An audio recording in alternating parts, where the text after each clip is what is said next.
itu yang dilakukan Pak Aisop juga ya. Jadi beliau mungkin capek kerja rodi karena beliau adalah budak dan dia jedanya adalah dengan mendongeng dan menciptakan cerita-cerita yang imajinatif seperti ini. Nah, ini kita perlu meniru semangatnya Bapak Aisop bahwa keterbatasan itu nggak akan menghentikan kita untuk berkarya seperti itu.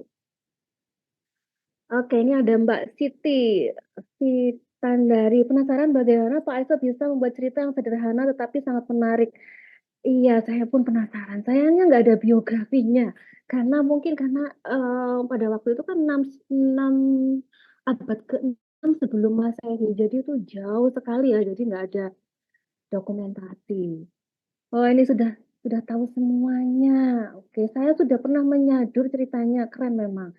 Ya, memang keren banget. Ya, kemudian, nah kenapa sih kok fabel? Kenapa kita kok memilih fabel? Kenapa saya suka nulis fabel? Sebenarnya ada beberapa hal yang membuat saya suka sekali menulis fabel. Yang pertama, saya suka sekali nulis cerita-cerita yang itu sangat sensitif mungkin ya bagi anak-anak. Topik-topiknya mungkin berat.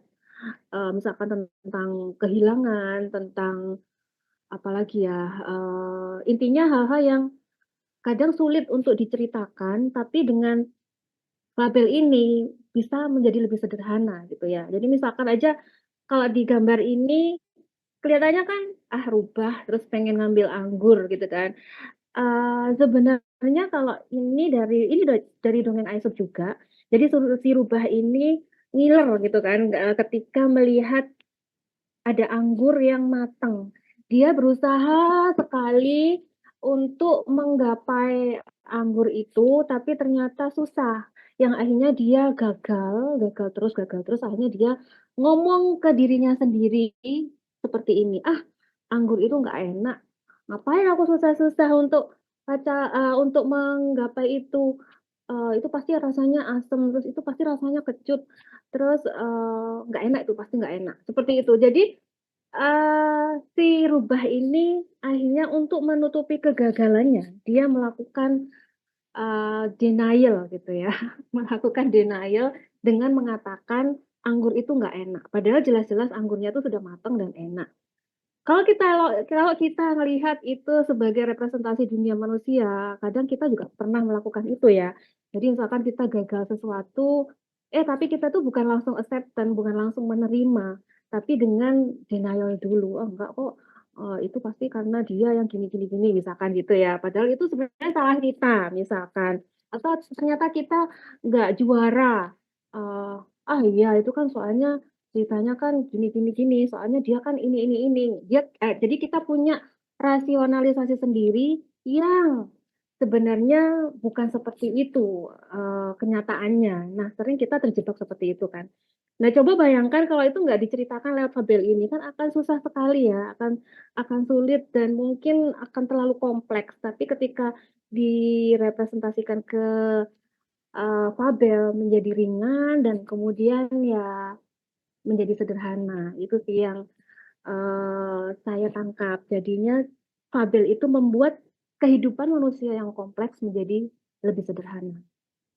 Kemudian sifatnya universal. Universal itu maksudnya semua pesan itu bisa masuk sebenarnya. Semua pesan itu bisa masuk dan, secara gender itu juga siapapun akan bisa menangkap gitu ya, tanpa kita repot menentukan tokohnya ini laki-laki, perempuan, atau apa. Nah ini kan, cukup universal. Contohnya aja gambar si ini ya, ini si anjing yang menatap, tulang, ini juga dari fabel Aesop. Jadi si anjing itu sudah dapat tulang, kemudian dia tiba-tiba melihat sungai yang jernih, kemudian melihat bayangannya sendiri, dan melihat bahwa tulang yang ada di dalam bayangan itu lebih lezat daripada yang dia bawa. Yang dia lakukan apa? Ya dia akhirnya nyoba untuk dapat tulang itu, yang ternyata dia ketika membuka mulutnya, tulangnya akhirnya jatuh ke sungai, dia malah nggak dapat apa-apa. Itu kan pesannya sangat deep ya, kadang kita itu ngelihat rumput tetangga lebih hijau, jadinya, kita kurang mensyukuri apa yang kita miliki. Ya sama seperti anjing ini ya, kita cenderung melihat, misalkan lagi buka Instagram, "Oh ya ya dia punya ini ya, aku enggak ya, dia kayaknya lebih hebat deh dari aku nggak bisa apa-apa, aku nggak punya potensi, aku nggak punya kelebihan, dia kok hebat sekali ya, karyanya udah banyak, oh ternyata dia jadi, pembicara di sana sini, kok aku enggak ya, aku kayaknya nggak punya kelebihan," misalkan seperti itu. Ya itu tadi, kita cenderung melihat pencapaian orang lain sampai lupa dengan, apa yang kita punya, apa yang kita miliki. Nah, ini pesan-pesan seperti ini universal dan dialami siapapun, mungkin anak-anak juga mengalaminya dan itu memang wajar ya, manusiawi, kadang kita terjebak membandingkan. Nah, ketika disampaikan dalam bentuk visual hewan seperti ini, ya kembali lagi, ini menjadi pesan yang universal, kemudian yang kompleks menjadi sederhana, itu tadi ya, seperti yang di awal. Jadi teman-teman bisa eksplorasi, nantinya. Kemudian memberikan jarak emosional. Kadang kalau tokohnya manusia, itu terlalu tajam ya adegan-adegannya, kemudian terlalu intimidating mungkin. Nah, kalau dikemas dalam bentuk fabel, itu jadinya terasa enggak, apa ya, enggak terlalu tajam. Jadi ada jarak emosional antara pembaca dengan buku yang dia baca. Jadi nggak langsung menohok gitu kan, nggak langsung, "Oh iya ya ini kok kayak aku," nggak seperti itu. Tapi mungkin dia akan terhibur dulu, kemudian, "Oh iya ya gambarnya lucu," terus lama-lama, "Ya ya aku kayaknya pernah seperti ini." Nah itu, prosesnya smooth, nggak langsung bayangkan kalau kita menceritakan tentang kematian, pasti kan adegannya akan sedih sekali kalau itu kalau tokohnya adalah real atau real life yang dunia manusia. Tapi kalau tokohnya itu hewan, nggak akan terlalu tajam. Nah itu sih kelebihannya, cerita fabel. Jadi masih banyak sih sebenarnya ya, kelebihan-kelebihannya yang membuat kita bisa nyoba. Oh, ternyata fabel ini eksplorasinya ternyata lebih luas, kemudian imajinatif, binatangnya kan beragam, kemudian, eee, nggak harus di hutan loh, bisa di bawah laut misalkan, bisa di bawah tanah. Kalau manusia kan susah ya, ya bisa sih bikin cerita yang negeri fantasi mungkin ya, jadinya itu pun kalau negeri fantasi kan bukan manusia sebenarnya, tokohnya ya fantasi.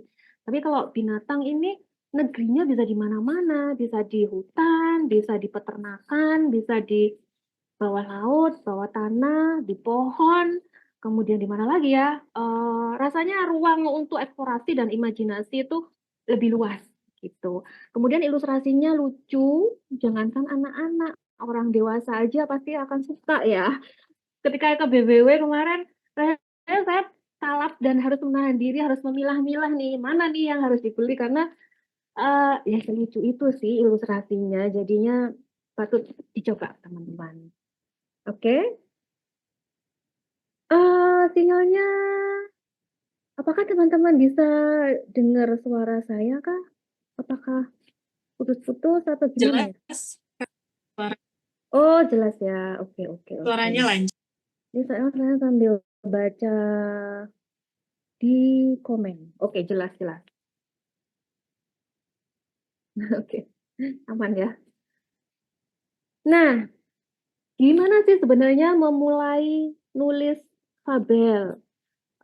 Misalkan aku pengen banget nih Mbak nulis fabel, jadi semangat nih, udah dikomporin nih sama Mbak Ati, tapi gimana nulisnya? Atau mungkin aku sudah pernah nulis fabel, tapi udah bener nggak ya? Sebenarnya bukan bener apa atau salah gitu ya, kalau saya prinsipnya nulis aja dulu, dicoba dulu. Kemudian ini soal jam terbang juga. Jadi semakin teman-teman sering untuk nulis cerita, saya yakin tulisannya juga akan berevolusi gitu ya, akan semakin baik. Karena pengalaman saya dulu mengawali nulis cerita tuh tahun 2010 dan itu ketika saya baca lagi tahun 2024, saya baca lagi tulisan saya yang tahun 2020 ya malu sendiri sih, "Kok bisa ya aku nulis kayak gini? Kok jelek amat ya?" Intinya sih kayak ngedumel ke diri sendiri. Karena ya, namanya masih pertama kali, terus, ya masih meraba-raba juga ya akan seperti apa sih dan tahun 2010 tuh nggak banyak kelas seperti ini, nggak ada kelas online malahan ya. Waktu itu yang saya tahu kelas itu masih ada di Jakarta, di Surabaya itu masih belum ada. Atau mungkin saya yang super aja sih, maksudnya nggak tahu informasi ya, jadinya belum pernah ikut pelatihan. Nah, kalau sekarang kan teman-teman sudah ada wadahnya, ada si publishing, bahkan ada hadiahnya. Justru motivasinya harus lebih gede pastinya ya, harus lebih semangat. Nah, nulis label itu gimana memulainya? Yang pertama jelas mencari ide, karena ide itu ibarat rohnya ya. Kalau manusia itu ibarat penggeraknya sih. Ide itu wajib ada. Jangan sampai nulis tapi bingung idenya gimana.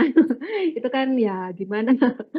Nah, ide itu caranya kalau saya mengamati dulu dan mempelajari perilaku atau karakteristik hewan. Jadi misalkan, aduh aku pengen banget sih nulis hewan yang di peternakan. Oh, oke. Hewan di peternakan itu apa saja ya? Pastinya kan kita harus tahu ya, hewan-hewan di peternakan itu biasanya apa sih yang kira-kira anak-anak itu familiar mungkin, yang dekat dengan mereka, yang anak-anak itu, juga tahu. Misalkan ada ayam, ada domba, ada sapi, ada kuda, kemudian ada kelinci, ya seputar-seputar itu. Atau aku pengen deh nanti, nulis hewan peternakan, tapi nanti ada yang satu itu bukan hewan ternak, tapi dia menyusup karena pengen tinggal di peternakan gitu ya. Itu bisa juga. Jadi intinya sih pelajari dulu, paling enggak itu universe-nya ya atau negerinya, peternakan itu seperti apa, kemudian karakteristik hewannya, perilakunya. Jadi jujur aja setiap kali menulis tema baru, itu penulis itu pasti akan belajar hal yang baru karena ya pasti ada riset di dalamnya, ada membaca juga, ada mengamati. Nah, itu sih yang mungkin teman-teman harus semangat ya. Ketika nulis dengan tema apapun harus semangat riset juga. Itu wajib.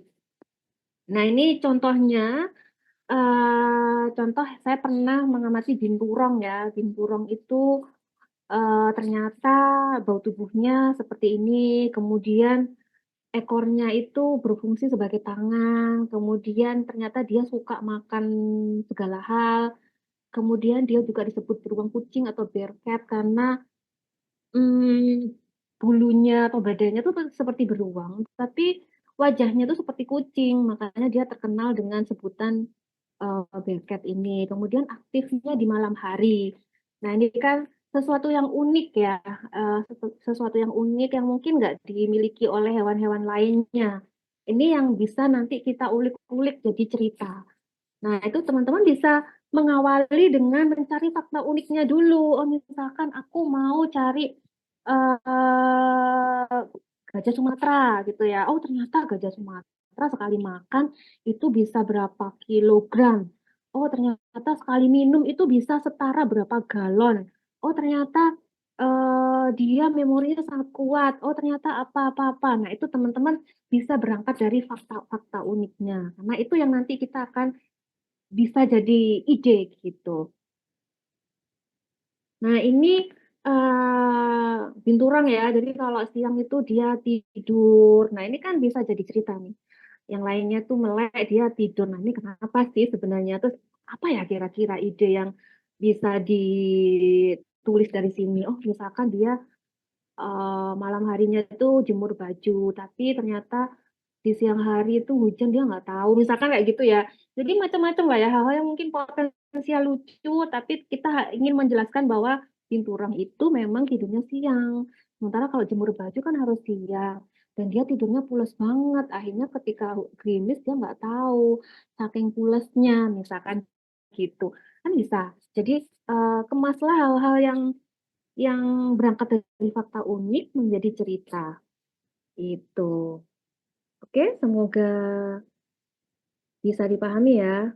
Oke, ini sambil lihat-lihat chat. Ya, kemudian gunakan sifat dan perilaku manusia sebagai inspirasi, seperti yang tadi ya, ketika saya ngomong binturong, tidurnya ternyata siang. Nah, menjemur baju, lupa, atau mungkin nggak tahu kalau gerimis atau apa, itu adalah sebenarnya sifat-sifat atau perilaku dari manusia. Jadi kita menggabungkan sifat alamiah hewannya yang dari fakta-fakta unik tadi dengan perilaku manusia sehari-hari itu seperti apa. Oh, manusia ternyata sehari-hari kan nyuci cuci baju kemudian jemurnya siang hari, kemudian digabung deh, itu akan jadi seperti apa ya ceritanya? Nah, itu mungkin teman-teman bisa mengawali dari situ. Nah, ini misalkan, panik atau apa, kemudian ternyata dia percaya dirinya sangat tinggi, sampai akhirnya dia salah mengambil keputusan misalkan, atau meremehkan keadaan. Nah itu sih yang teman-teman bisa ulik-ulik, apa sih sifat-sifat manusia yang kadang, menarik atau mungkin potensial untuk menimbulkan konflik. Jadi kita di sini mencari-cari masalah yang itu berawal dari perilaku atau sifat-sifat manusia itu sendiri, itu bisa teman-teman coba. Nah ini juga bisa, ini tikus si tikus, dia suka baca buku, kemudian dia harus ke perpustakaan. Nah, suka baca buku itu kan memang perilaku manusianya ya, kemudian naik sepeda seperti ini kan manusia naik sepeda, si tikusnya juga naik sepeda. Nah itu, kita menggabungkan sisi alamnya hewan dengan perilaku manusia. Nah, ini si tikonya masuk ke perpustakaan, udah nyampe nih, ternyata dia punya masalah ketika dia harus mengambil buku, itu susah, sampai dia, berulang kali, susah, ternyata akhirnya dia minta si gajah untuk mengambilkan buku. Jadi si gajah ini adalah penjaga perpustakaannya. Dia dengan mudah mengambil buku dengan belalainya, seperti itu. Jadi kita bisa menggabungkan, setting ya, nggak harus setting hutan yang hewannya alami gitu enggak, maksudnya alami nih nggak pakai baju, boleh-boleh saja sih. Tapi kalau ternyata enggak aku pengen setting di perkotaan aja, boleh. Jadi kita dapat uang untuk eksplorasi. Kemudian yang ketiga, kita bisa mengeksplorasi dengan pertanyaan, bagaimana jika? Jadi misalkan aja di gambar ini ya, ini ada si tikus ya, atau beruang ya? Tikus kayaknya ya. Aduh lupa. Anggap aja ini misalkan tikus gitu ya, tikus kemudian gimana ya kalau tikusnya itu main, ski, gimana ya kalau tikusnya itu bermain salju, gimana ya? Jadi kita mencoba berbagai kemungkinan, kemungkinan bagaimana bagaimana jika ini, bagaimana jika itu. Nah itu membuat kita berandai-andai. Jadi kadang, ya itu tadi ya Mbak, aku jarang sekali berandai-andai, jadinya aku kesulitan. Ya kita bisa melakukannya dengan cara itu tadi, melontarkan pertanyaan, "Bagaimana ya jika seekor binturong itu menjemur baju? Bagaimana ya jika seekor tikus itu, pinjam buku di perpustakaan umum? Bagaimana ya jika si tikus ini ternyata bermain salju?"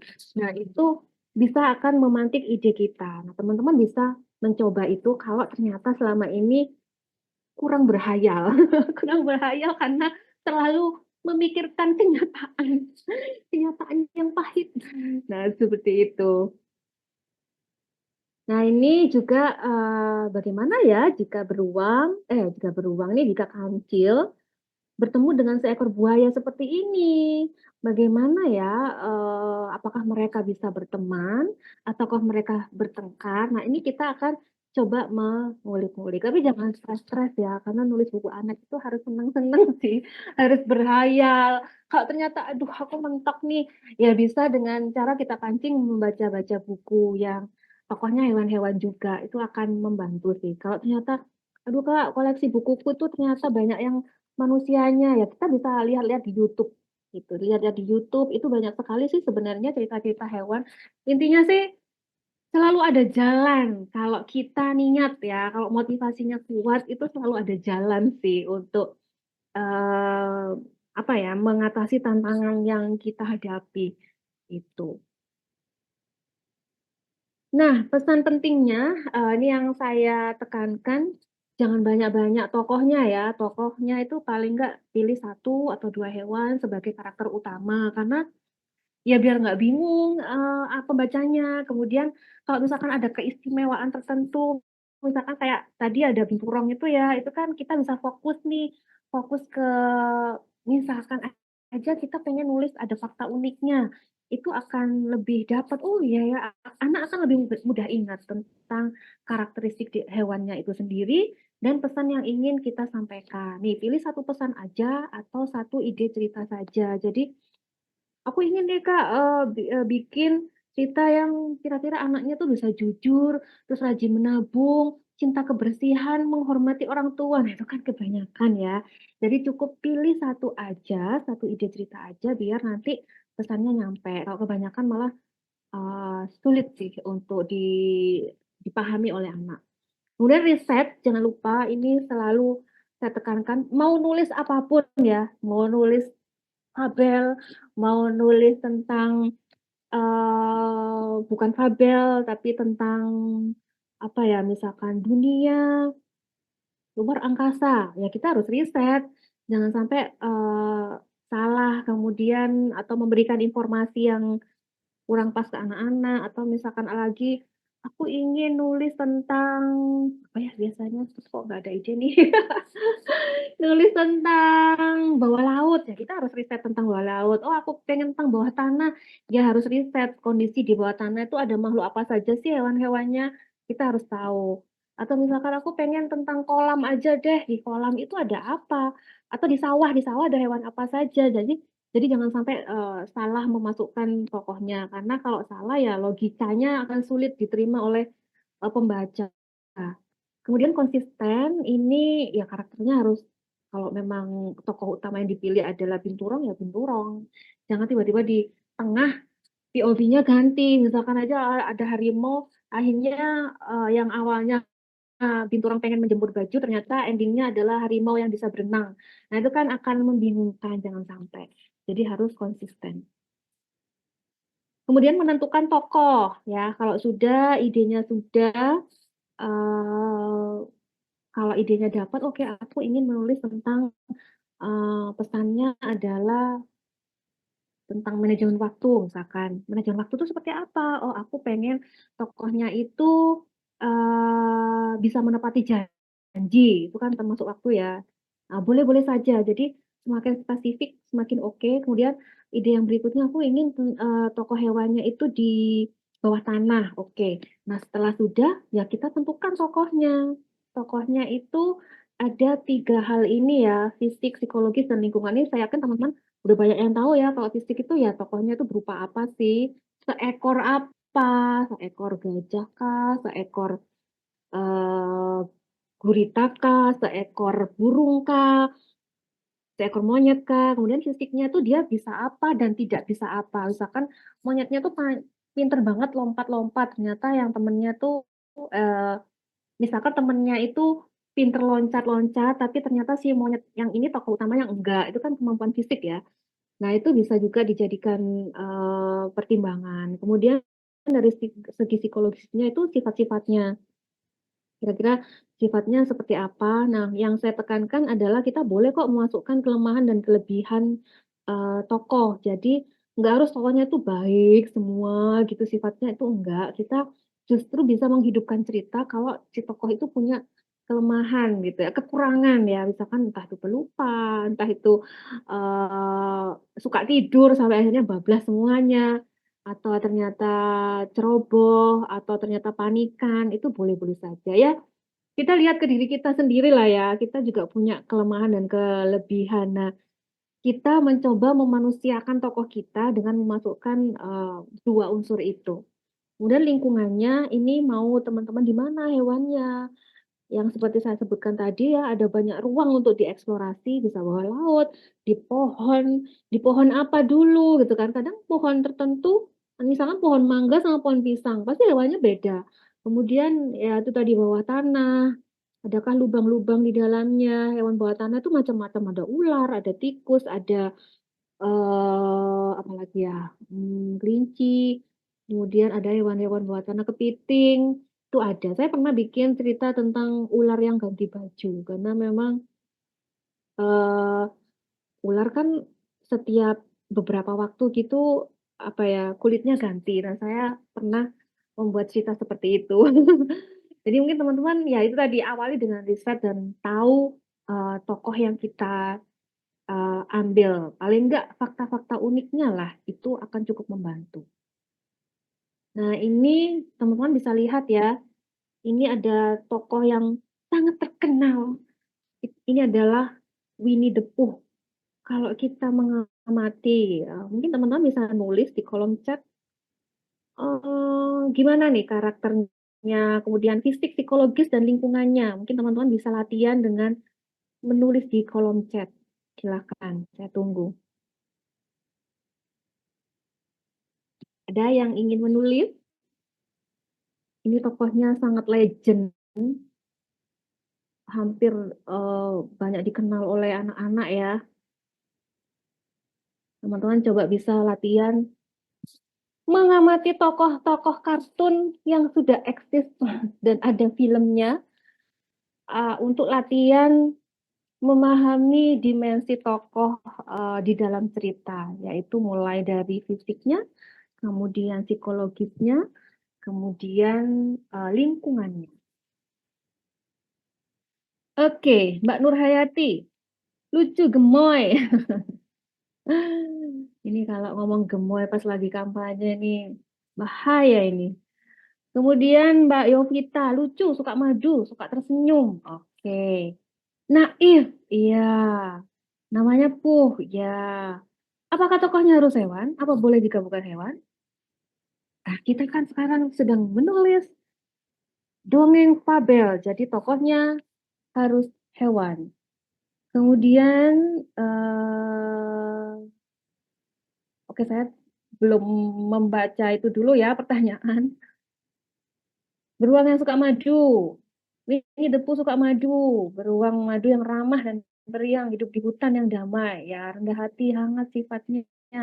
Polos, penolong, lemot, lamban. Ya, soft spoken. Wah, ini ala-ala Gen Z ya. Soft spoken sekali. Suka makan madu. Oke, ceria, punya banyak teman, ramah, menggemaskan. Ya, jadi sudah mulai bayang ya, dengan melihat tokoh-tokoh seperti ini, kita bisa latihan sebenarnya. Banyak kok tokoh-tokoh yang teman-teman bisa searching di Google, oh ada Mickey Mouse, ada Donald Duck, ada Paman Gober, dan lain-lain itu bisa kita ulik-ulik karakternya itu seperti apa. Jadi kalau Winnie the Pooh ini, kalau dari segi fisiknya, dia ini seekor beruang ya, dan warnanya kuning, dan dia selalu pakai baju warna merah. Sepertinya dia suka warna merah, karena kadang saya pernah lihat dia membawa balon warna merah juga kemana-mana. Kemudian secara fisik dia juga suka sekali dengan madu. Suka sekali dengan madu, kemudian tinggalnya bersama teman-temannya ya, lingkungannya itu seperti ternakan apa bukan ya? Bukan, hutan ya. Hutan seperti itu. Jadi ini Winnie. Kemudian sifatnya dia ini memang benar sih ramah, penolong, kemudian lugu, polos, dan kalau menurut saya dia kelemahannya dia agak impuls, obsesif ya, obsesif dengan madu. Jadi apa-apa itu intinya tuh madu gitu kan. Itu kan sebenarnya bisa juga dia kena masalah dari situ. Kemudian dia penolong, tapi juga kadang terlalu menolong sekali sampai people pleaser nggak sih? Kalau bahasa sekarang nggak nggak bisa bilang enggak kadang-kadang. Jadi itu juga bisa menjadi kelemahan dan bisa menghidupkan cerita nantinya. Sedikit lemot, iya, tapi bijak dan ramah, iya. Fisiknya gemoy. Jadi seperti itu. Ya itu, Winnie itu yes man, nggak bisa bilang enggak. Ini iya banget sih. Jadi kayak people pleaser juga. Adakah teman-teman di sini yang merasa seperti Winnie the Pooh? Kalaupun ada, ya nggak apa-apa. Namanya manusia juga ada karakter-karakter seperti itu. Nah, kita malah justru bisa memberikan pesan nantinya di cerita yang kita tulis. Kalau ternyata berani berkata tidak tuh nggak apa-apa kok. Jadinya kita juga memiliki batasan dan lebih mencintai diri misalkan seperti itu. Nanti ceritanya dikemas ya pastinya dengan dunia hewan-hewan ini ya. Nah, kemudian ini ada lagi nih tokoh berikutnya. Siapakah ini? Adakah teman-teman yang ingin menulis?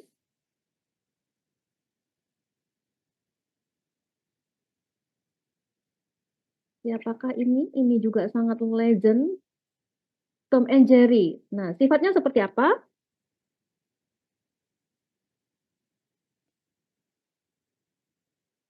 Tom itu licik. Ya. Oke. Aneh ya mukanya Tom ya. Ekspresif ya. Sebenarnya bukan aneh tapi lebih ekspresif. kemudian selalu bertengkar, sepi kalau nggak bertengkar, jahil, gengsi, benci tapi rindu, musuh abadi ya. Kemudian licik, nakal, gengsian. Tapi sebenarnya kalau kita amati ya, oh ya ini Tom gampang marah, Jerry cerdik, Tom licik, ya persahabatan yang toksik. Iya ya persahabatan yang toksik. Tom gesak gerusuk tidak sabaran, Jerry cerdik ya. Jadi itu ya teman-teman sudah terbayang ya menyusun tokoh itu seperti apa sih? Dan hampir tokoh-tokoh yang ada di kartun-kartun legend itu nggak baik-baik semua. Mereka punya masalah, punya kekurangan, dan disitulah cerita itu menjadi menarik, menjadi lebih hidup ya, menjadi mengundang rasa ingin tahu untuk anak-anak. Nah, teman-teman bisa mengawali dari sana. Ya benar sih kalau mereka ini saling saling toksik kalau untuk sekarang sih ya. Kalau zaman sekarang kan kita bisa apa ya, menyebutnya ini pertemanan yang toksik karena bertengkar terus. Tapi ada momen di mana mereka itu juga saling sayang loh ternyata. Dan kalau tadi disampaikan Jerry-nya ini lebih cerdas, lebih strategik gitu ya dibanding Tom. Kemudian Tomnya ini ya emosian. Nah, itu bisa teman-teman gali lagi kalau nanti membuat tokoh cerita. Oke? Kira-kira sudah dipahami ya caranya. Ya, next. Menentukan motivasi si tokoh. Jadi tokoh itu mau melakukan apa sih di dalam cerita dan kenapa. Kadang itu kita oke, tokohku itu pengen punya teman. Nah, kenapa? Kenapanya ini yang kadang ketinggalan, nggak ditanya.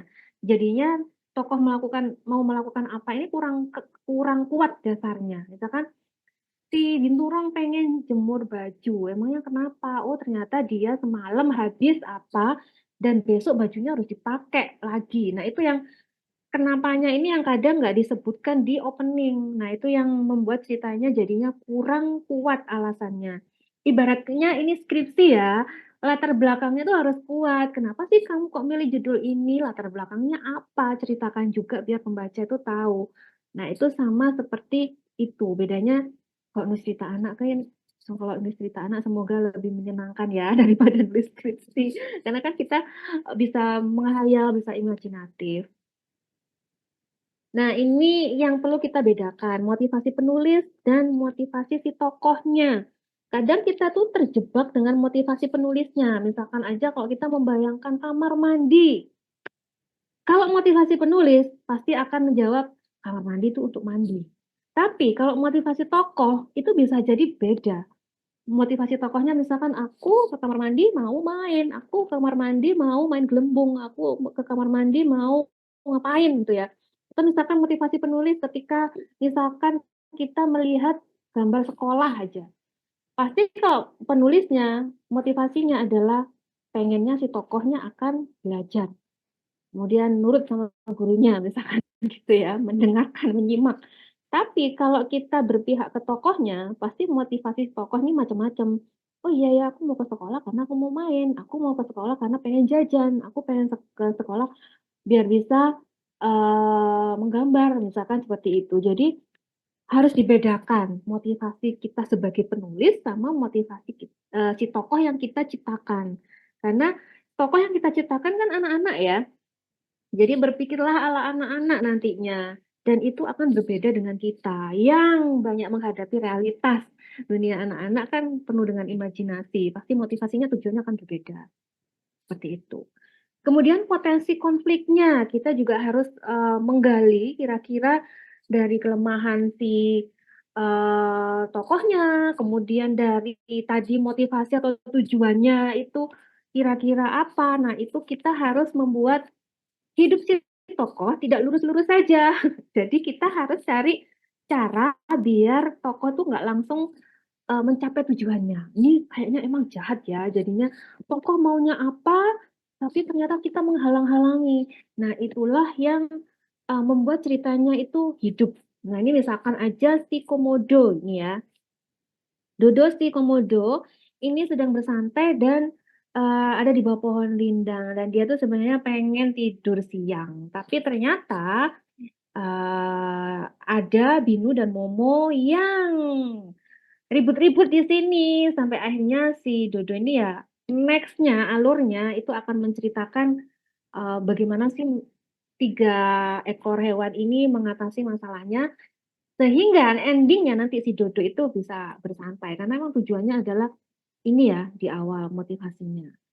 Nah, intinya sih sebenarnya jangan membuat hidup si tokoh terlalu mudah dalam mencapai tujuannya, karena kita aja punya tujuan tertentu, punya cita-cita tertentu, itu kan kadang harus melalui berbagai rintangan ya. Atau jangan ngomong cita-cita deh, kita mau ngikuti Zoom aja kelas malam ini ternyata sinyalnya terganggu, hujan deras, ngantuk, capek, dan lain-lain ya. Tapi aku tuh pengen ke Turki, misalkan gitu. Aku pengen banget ke Turki, tapi ternyata untuk mencapai tujuan itu ada drama-drama yang mengiringinya. Nah, itu sama ya seperti, tokoh di dalam cerita. Itu yang akan membuat, cerita kita lebih hidup, seperti itu. Kemudian perjuangannya seperti apa sih dalam menyelesaikan konflik? Pastinya, perjuangannya itu harus sesuai dengan tujuannya ya. Kalau misalkan ternyata tujuannya adalah pengen punya teman, nah perjuangannya tuh gimana biar si tokoh itu, bisa diterima dan punya teman, atau pengen tidur siang seperti Dodo tadi, tapi ternyata ada keriuhan di mana-mana. Nah itu gimana sih caranya menyelesaikan menyelesaikan konfliknya? Ini saya pernah membuat cerita judulnya Manta dan Mora ya. Ini Manta dan Mora ini sudah diterbitkan nih kerjasama dengan Kumpul Dongeng Surabaya, jadi kami membuat antologi. Jadi ceritanya itu tujuannya adalah ini saya riset dulu awalnya, Manta dan Mora ini karakteristiknya seperti apa sih di dalam yang real life-nya ya, di dalam bawah laut itu seperti apa. Oh ternyata si ikan remora ini hidupnya tuh selalu menempel di, parimanta yang akhirnya, ya seperti seolah-olah bergantung. Jadi saya melihat itu adalah peluang untuk dijadikan cerita, itu sebuah ide ya, ceritanya itu si Mora ingin hidup mandiri, alasannya si Mora ingin mencari makan sendiri, alasannya dia ngerasa terlalu bergantung ke Manta. Nah, itu adalah tujuannya ya. Nah, akhirnya si, Mora ini memutuskan untuk berpisah dengan Manta dan mencari, makanan. Kemudian ternyata mencari makanan ini ada berbagai tantangan. Yang pertama dia bingung cari makan kemana, yang akhirnya dia nggak sengaja, di saat keliling-keliling itu dia ngelihat ada dugong yang sedang makan lamun. Nah, dugong ini memang sukanya tuh makan lamun. Ini saya harus riset juga, karena dunia bawah laut ini asing ya, asing sekali. Jadi harus riset. Kemudian si, remoranya nyoba untuk makan lamun, ternyata nggak enak, karena memang setelah saya riset, ikan remora tidak makan lamun. Kemudian next dia pindah lagi, kemana dia berusaha sendiri ya. Jadi mungkin kalau saya kaitkan dengan ini, perjuangannya tuh seperti apa sih ketika si tokoh ini pengen mencari makan sendiri di bawah laut. Oh ternyata dia hanya ngelihat spons laut.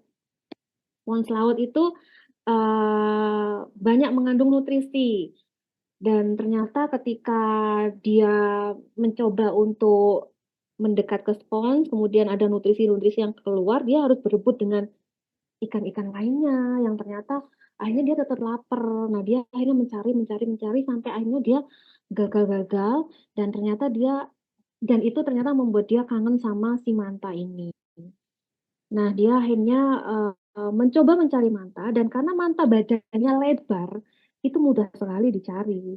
Yang akhirnya mereka, bersama lagi dan di luar dugaan si Manta itu sendiri merasa kehilangan dengan Remora karena Remora ini membantu untuk menghabiskan sisa-sisa makanan dan kalau nggak dihabiskan itu bisa menyakiti tubuhnya ya, bisa gatal-gatal, kena penyakit dan lain-lain. Jadi saya menjelaskan hubungan simbiosis mutualisme antara, Parimanta dengan Remora, seperti itu.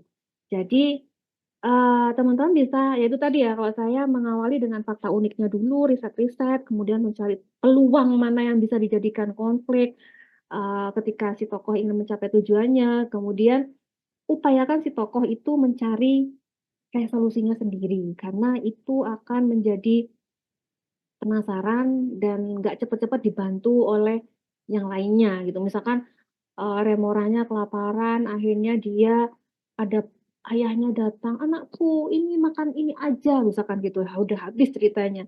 Jangan seperti itu. Jadi usahakan sebisa mungkin, dia mencari makanan sendiri dulu, berjuang dulu, gitu. Dan berapa layer sih, tantangannya ini saya sih bebas-bebas aja ya, tergantung nanti teman-teman, kalau di si publishing nulisnya akan formatnya seperti apa. Kalau bergambar seperti ini, ya tinggal disesuaikan dengan jumlah halamannya, tapi kok ternyata berupa cerpen dan ternyata hanya satu halaman, ya layer perjuangannya nggak perlu banyak-banyak sih, itu.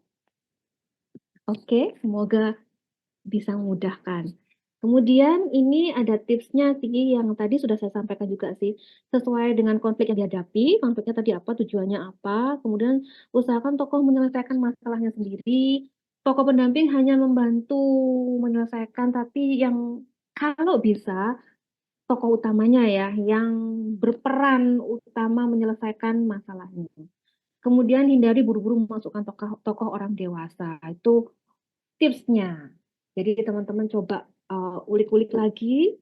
Nah, kemudian penyelesaiannya pastinya harus sesuai dengan tujuannya. Kalau tadi si, ikan remora pengen bisa makan sendiri, nah, ya udah sesuaikan dengan misinya. Oh, ternyata dia bisa makan sendiri nggak ya? Oh, ternyata enggak, dia harus balik lagi ke si Manta. Jadi nggak harus itu juga ya, maksudnya nggak harus tercapai, tapi paling nggak linear dengan tujuannya tadi. Kalau mencari makan ya mencari makan, jangan nanti tujuannya mencari makan ending-nya hore, si Mora dapat teman baru, mereka pun bersahabat selamanya, bukan seperti itu juga ya. Jadi harus melihat, tadi motivasinya apa.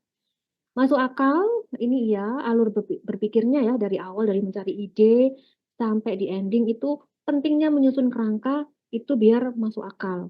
Kemudian tidak tiba-tiba atau bersifat kebetulan, kayak yang tadi misalkan ternyata si ikan remora tiba-tiba dibantu oleh siapa yang udah selesai, tiba-tiba tokoh ini muncul muncul begitu aja tanpa ada perkenalan, itu juga bisa. Kemudian relevan dengan segmen pembaca. Nah, relevan ini mungkin juga kaitannya dengan perjenjangannya ya, nanti akan seperti apa penceritaannya, kemudian konfliknya, ini segmen pembacanya untuk usia berapa, itu mengikuti format yang, disampaikan oleh si publishing. Nah, itu sih, perhatikan syarat-syaratnya karena jangan langsung nulis, takutnya, segmen pembacanya beda, tuh. Ini menulisnya, kalau teman-teman ceritanya bergambar itu seperti ini, tapi kalau ceritanya itu berupa cerpen, nggak usah pakai tabel-tabel. Ini biasanya kalau saya, menulis cerita buku bergambar, jadi ada deskripsi ilustrasinya. Ini halaman satu, ini halaman ya, bukan nomor, ini halaman, judul, kemudian teksnya apa, deskripsi ilustrasinya seperti apa. Saya sih nggak terlalu detail menuliskan deskripsi ilustrasi karena ilustratornya jauh lebih canggih dari penulisnya kalau urusan visual. Kemudian saya sendiri juga memiliki keterbatasan ya dalam membayangkan seperti apa. Kemudian yang berikutnya nggak ingin membatasi ilustrator untuk mengeksplorasi visualnya. Jadi, nggak terlalu detail-detail amat gitu. Kecuali memang kayak misalkan, Winnie the Pooh ya, pengennya bajunya tuh warnanya merah karena apa, yang mungkin berkaitan dengan cerita, atau pengennya, dunia bawah tanahnya tuh ada lorongnya seperti ini. Jadi antara rumah si kelinci dengan rumah ular, dengan rumah tikus, ini posisinya seperti ini seperti ini. Nah, itu mungkin perlu dijelaskan, tapi kalau ternyata nggak terlalu signifikan ke cerita, nggak perlu, nggak apa-apa. Kalau cerpen, nggak perlu. Karena kan nggak ada visualnya ya, bener-bener narasi aja, nggak perlu. Nah, kalau sudah, teman-teman bisa melakukan revisi secara mandiri karena penting banget. Jadi, ini membuat kita lebih hati-hati ya, jangan sampai ketika sudah selesai, "Yeay, aku udah selesai!" langsung kirim. Jangan, percaya diri boleh, tapi revisi mandiri juga penting. Karena kadang ketika kita menulis cerita pertama mungkin emosinya tuh meledak-ledak gitu, saking semangatnya, jadinya, bener-bener gas. Nah, pentingnya mengendapkan ya, karena kalau diendapkan biasanya akan ketemu loh, mana-mana yang perlu diperbaiki. Jadi kita detachment dulu, kita memisahkan dulu dari emosi kita yang sangat intens ketika nulis saat itu, diendapkan kemudian besok dibaca lagi.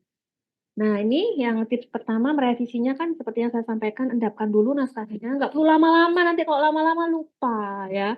Misalkan, "Oke Mbak, aku mau mengendapkan 1 bulan." Wah, itu lama sekali sih. Jadi kalau saya mungkin 1 hari, 2 hari, dengan melakukan aktivitas lain ya, yang tidak berhubungan dengan naskah yang kita tulis, itu boleh.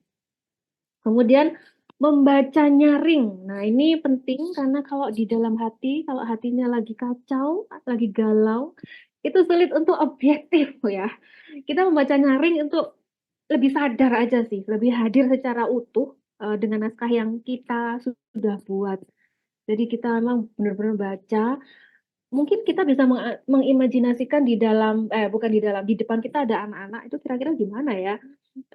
Apakah kira-kira anak-anak akan ngerti ya?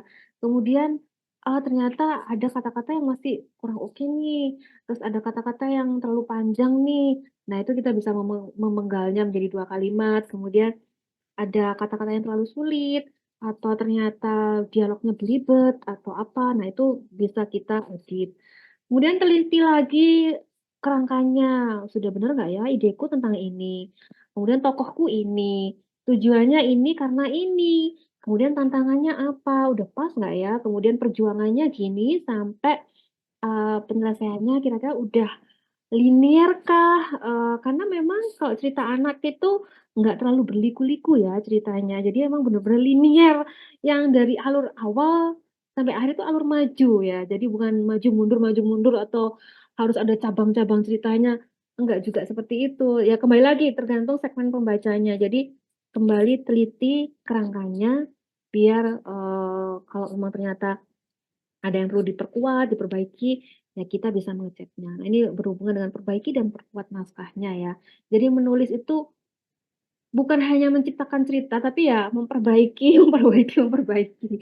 Itu sih, sampai ya itu tadi saya mengatakan penulis itu juga berevolusi karya-karyanya. Jadi ketika saya membaca naskah saya yang awal 2010 saya tulis, ketika saya baca sekarang saya malu sendiri.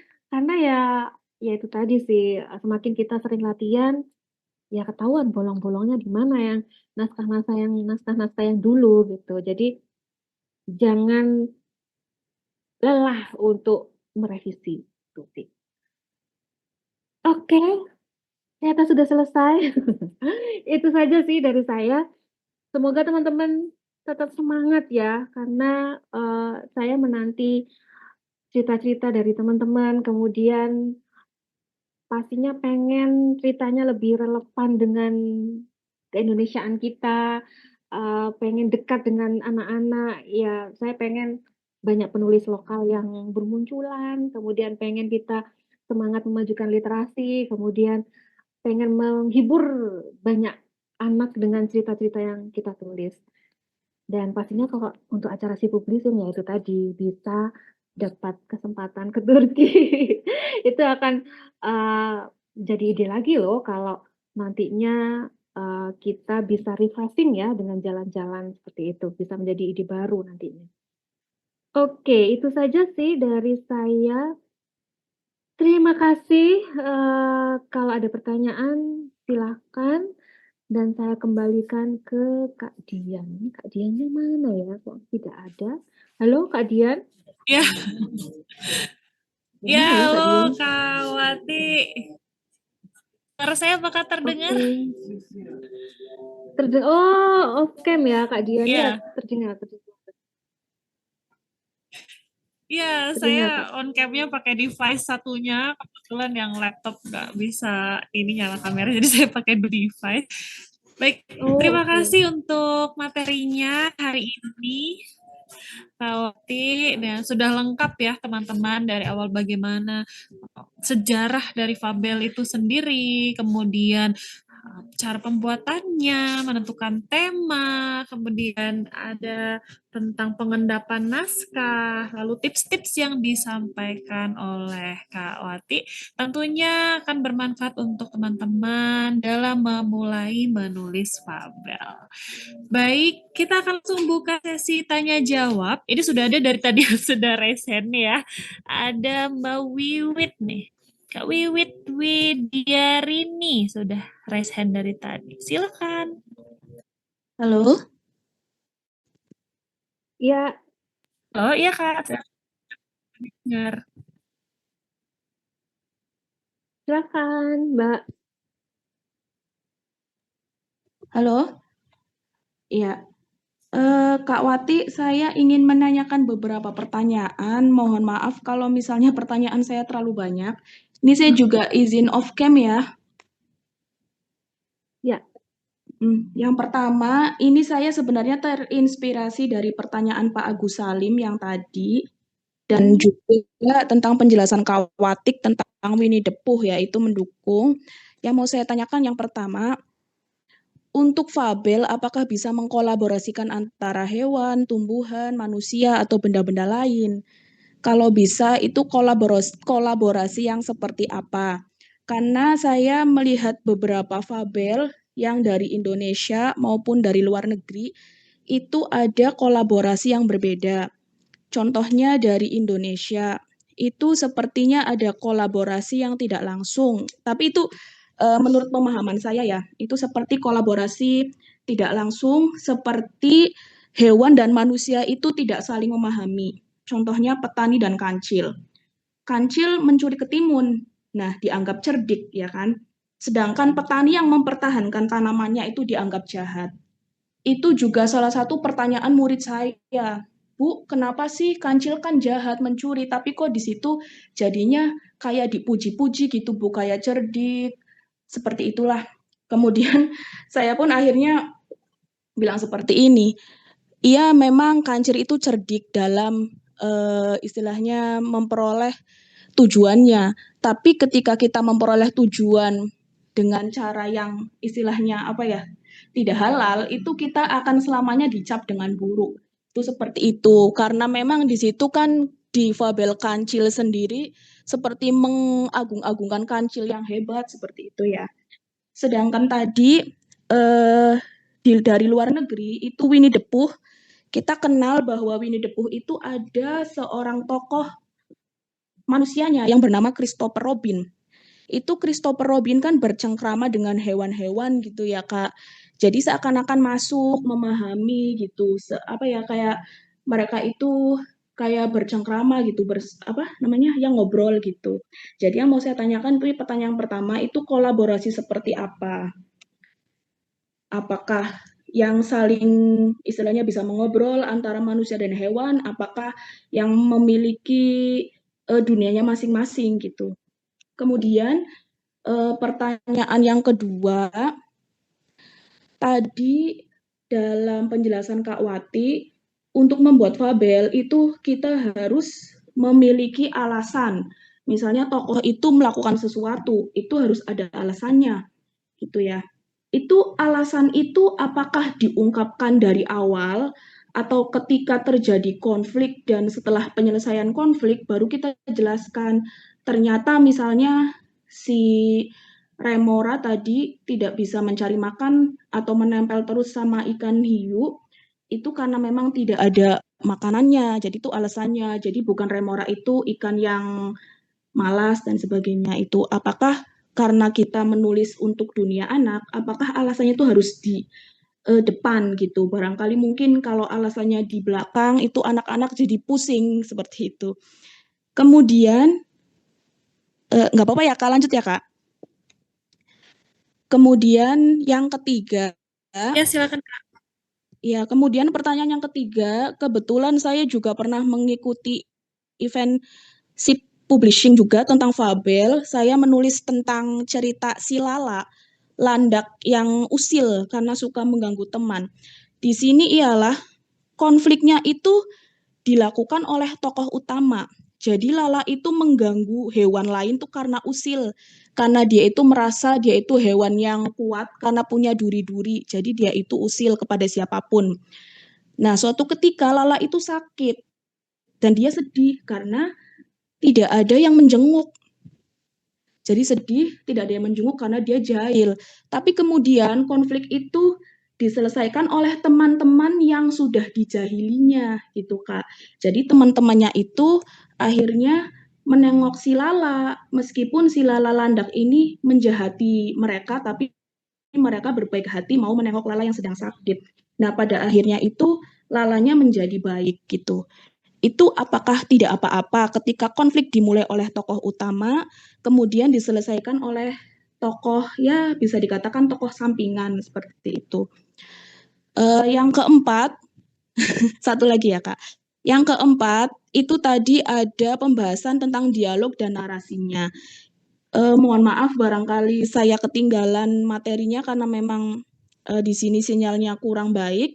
Itu saya mau bertanya, proporsi dialog dan narasinya itu segimana? Misalnya apakah 2:1, misalnya dialog lebih banyak, narasi lebih banyak, dan sebagainya. Itu Kak, mungkin itu saja dulu. Terima kasih banyak. Iya, ini sampai ngos-ngosan ya kayaknya.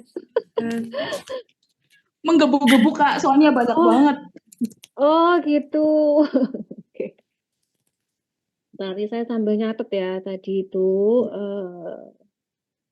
Yang pertama tadi apakah fabel itu boleh mix ya antara tumbuhan sama manusia atau hewan atau dengan benda-benda gitu ya.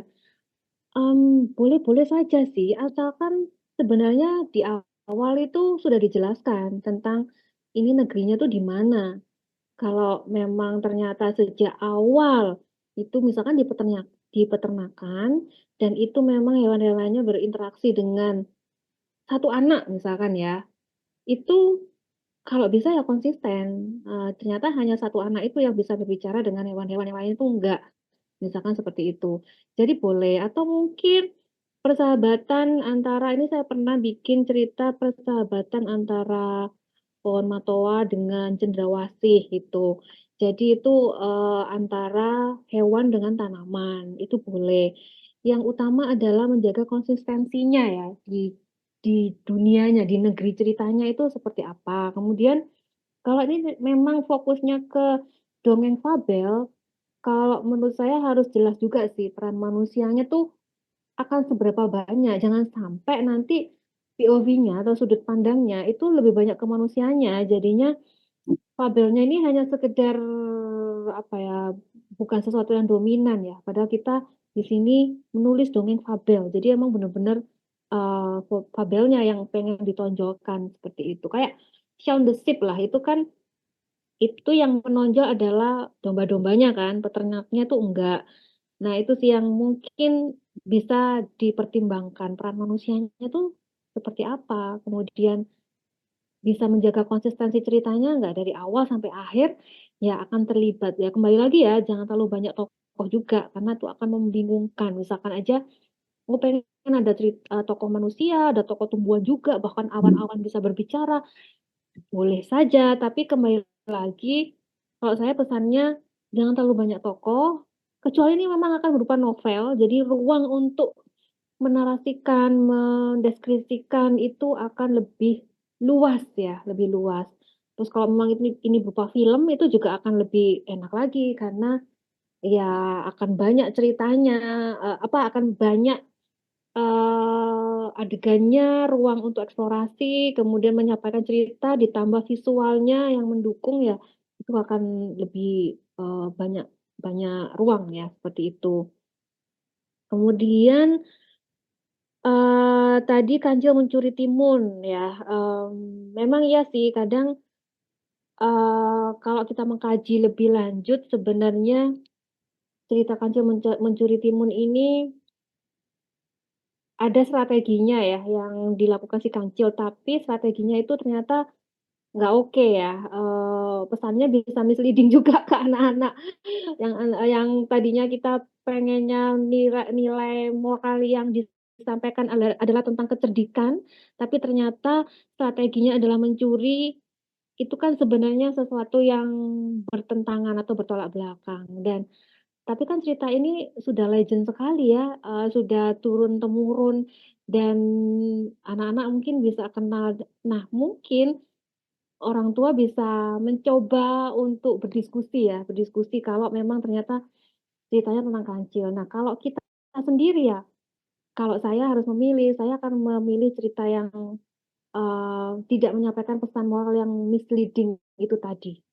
Jadi sejak awal memang kita create sesuatu, pesan moral apa yang ingin disampaikan, nah itu kita tentukan dan jangan sampai ya salah itu tadi ya, salah mengarahkan alur cerita kita yang akhirnya ternyata seperti si kancil tadi, bukan malah kecerdikan sebenarnya, tapi itu mencuri atau mengambil hak orang lain, itu. Kemudian, apakah motivasi tokoh di dalam cerita itu harus di-opening? Sebenarnya enggak juga, tapi motivasi itu kalau memang nggak pengen muncul di opening, ya harus muncul di sepanjang cerita itu tadi, cerita yang ditulis. Kalau, saya harus memilih, saya memilihnya di opening, karena itu akan lebih mudah ya. Jadi di awal itu sudah jelas mau ngapain sih sebenarnya, kemudian, itu mengundang penasaran juga, kemudian menyusun kerangkanya mungkin akan lebih ringan. Kalau seandainya saya ingin motivasinya ada di tengah-tengah gitu ya, mungkin di awal, situasinya baik-baik saja, baru di tengah-tengah itu ada sesuatu yang mengundang penasaran, kemudian sesuatu yang ingin dicapai, itu bisa. Dan harus dijaga ya, motivasi itu di sepanjang cerita, kalau memang nggak pengen ada di awal cerita. Sejujurnya saya belum pernah sih membuat opening yang itu mengenalkan motivasi atau tujuan si tokoh, tapi itu di tengah-tengah atau mungkin di akhir cerita. Kalau emang teman-teman pengen nyoba, bisa ya, bisa. Saya rasa sih ruang untuk eksplorasi itu kan sifatnya fleksibel ya, bukan fix ya. Apalagi ini kan cerita yang fantasi, yang cerita fiksi. Jadi kalau saya sih mengatakan tidak harus. Jadi silahkan untuk mencoba, asalkan motivasi itu tersampaikan dengan baik dan alur logikanya masih masuk, seperti itu. Kemudian, bagaimana konfliknya jika tidak dilakukan oleh tokoh utama? Kalau saya lebih memilih, tokohnya itu yang menyelesaikan konfliknya adalah tokoh utamanya, karena kan yang punya tujuan meraih sesuatu atau, mewujudkan sesuatu itu kan tokoh utamanya. Nanti kalau misalkan yang menyelesaikan ternyata dominan di tokoh, eee, pendampingnya, POV-nya atau sudut pandangnya akan berubah nantinya. Nah, menjaganya untuk tetap konsisten tadi tuh ya, kan saya memberikan tips, jagalah cerita itu agar tetap konsisten, yaitu tadi. Jadi gimana caranya ya, kalau memang tokoh utamanya yang memiliki masalah atau memiliki tujuan tertentu ya, si tokoh utamanya usahakan, konsisten POV-nya, ya yang menyelesaikan, tokoh utama, kalaupun ada tokoh pendamping yang sifatnya membantu aja dan itu nggak dominan, seperti itu. Yang kayak tadi saya si Remora mencari makan, di situ ada tokoh dugong gitu ya, dugong menawarkan, "Sini aja, Mora, di sini ada lamun dan itu enak loh, kamu bisa nyoba," gitu kan. Nah, akhirnya si Mora nyoba ternyata nggak enak. Kemudian dia pindah lagi mencari spons. Nah, mencari spons di situ ada kura-kura, karena memang kura-kura itu bukan hobinya ya, secara alami itu suka memecah spons. Jadi, spons itu sangat keras, mungkin teman-teman tahu SpongeBob ya. Nah, itu sebenarnya spons laut yang, itu kalau ikan-ikan kecil tuh susah untuk memecah spons itu. Jadi butuh bantuan penyu, bukan kura-kura, penyu laut. Jadi itu dipecah kemudian baru nutrisinya tuh keluar. Jadi dia tokoh pendamping saja, tapi tidak menyelesaikan masalah si Remora itu. Itu akan lebih linier nantinya. Itu kemudian yang keempat, proporsi dialog dan narasi dalam cerpen. Nggak ada aturan yang baku ya, saya kalau bicara persen-persen itu bicara dengan angka dan saya paling malas bicara dengan angka. Jadi, mmm, teman-teman bisa menyeimbangkan sebenarnya, menyeimbangkan kapan sih sebenarnya harus memasukkan narasi, kapan ini bisa dimainkan dalam bentuk dialog. Jangan sampai kebanyakan dialog terus ya, karena kita ini nulis cerpen, bukan nulis komik. Kalau komik pasti akan dialog semua nantinya ya. Nah, kalau cerpen ya usahakan komposisinya tuh masih enak untuk dibaca ya, ada narasinya, ya kemudian ada dialognya. Eee, kalau, bisa ya kita bisa merasakan atau mungkin riset riset cerpen-cerpen juga ya, kira-kira cerpen-cerpen yang sudah terbit, itu bagaimana sih memainkan komposisinya dalam satu paragraf itu kira-kira, narasinya berapa, kemudian dialognya berapa. Tapi kalau saya jarang menghitung, jadi saya hanya merasakan aja kira-kira ini pasnya gimana sih. Kalau memang ternyata sulit untuk merasakan, teman-teman bisa riset cerpen-cerpen yang sudah ada, pasti akan kelihatan komposisinya, seperti itu.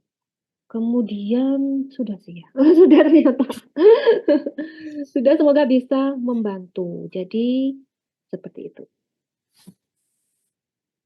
Baik, terima kasih Kak Wati untuk jawabannya. Berkaitan dengan pertanyaan tadi, ada pertanyaan di kolom chat terkait dengan proporsi dialog dan narasi, tapi agak nyebrang sedikit tentang teknik showing dan telling. Minta tolong dijelaskan Kak Wati baiknya seperti apa, banyakin showing atau banyakin telling untuk fabel khususnya untuk Oke, teknik showing, ya intinya sih sebenarnya tidak menyampaikan secara langsung ya. Kalau, telling itu kan langsung menasehati atau tokohnya itu langsung kelihatan. Misalkan aja, mmm Mora, misalkan gimana ya, agak sulit sih memberikan contoh spontan. Jadi intinya sebenarnya tidak menjelaskan secara gamblang, misalkan aja si tokoh itu pemalas gitu ya, si tokohnya mungkin hewannya misalkan binturong lah, binturong itu adalah, eee, tokohnya namanya misalkan Tobi gitu ya. Tobi si binturong itu adalah hewan yang pemalas. Nah, itu kan langsung ketahuan ya telling-nya. Kita kan bisa mengubahnya Tobi tidur terus, setiap hari dia apa, kemudian lihat rumahnya berantakan sekali. Nah, dari situ kan kita bisa bisa mengganti kata malas itu dengan perilaku-perilaku yang menunjukkan atau membuat anak menyimpulkan itu adalah malas, gitu ya. Jadi nggak langsung ngomong, "Tapi si binturong itu pemalas." Bukan seperti itu, tapi menggantikan dengan perilaku-perilaku yang menunjukkan itu pemalas itu apa aja sih. Kita bisa ngelis ya, bisa ngelis. Misalkan tapi si binturong itu pemalu. Nah, pemalu itu seperti apa? Oh, ternyata dia ketika bertemu dengan orang tangannya gemetar. Oh, ternyata ketika bertemu dengan orang dia seperti apa. Nah, itu kan, showing ya, kita menunjukkan dalam adegan-adegan. Intinya sih itu, menunjukkan, apa, karakternya. Biasanya yang paling banyak sih karakter, karakter misalkan pemaaf, pemberani, pemalas. Atau rajin misalkan ya. Nah itu coba deh teman-teman breakdown, rajin itu seperti apa sih kalau hewannya itu harimau? Oh ternyata dia suka sekali bangun pagi dan, setiap pagi dia langsung menyapu halamannya misalkan seperti itu ya. Ini harimaunya ternyata tinggalnya di desa misalkan kayak gitu. Jadi, coba dirinci, kalau saya sih dirinci kira-kira hal-hal yang menggambarkan rajin itu seperti apa, hal-hal yang menggambarkan pemalas itu seperti apa. Nah, itu untuk mencegah kita, telling di awal. Karena kalau sudah telling di awal, ya udah ketahuan ya sifatnya seperti apa, kemudian tujuannya seperti apa, itu sih. baik. Terima kasih penjelasannya Kak Wati. Ya, nanti bisa diterapkan oleh teman-teman ya untuk penggunaan teknik showing tadi. Oke, kita ke ke yang sudah resen ya, masih banyak nih. Ada Kak Artention. Silakan. Itu dari mana? Baik, Assalamualaikum warahmatullahi wabarakatuh. Waalaikumsalam. Waalaikumsalam. Izin perkenalkan diri, Kak. Nama saya Putri. Saya dari Probolinggo. Di sini saya aslinya itu basicnya sebenarnya ilustrator buku cerita Oh, anak. Tapi kan itu biasanya saya yang gambarin. Nah, ceritanya dari orang gitu. Nah, saya itu kalau misalkan sekarang di challenging buat bikin cerita, saya takut ada copy-copyan dari cerita orang lain juga alias plagiarisme gitu.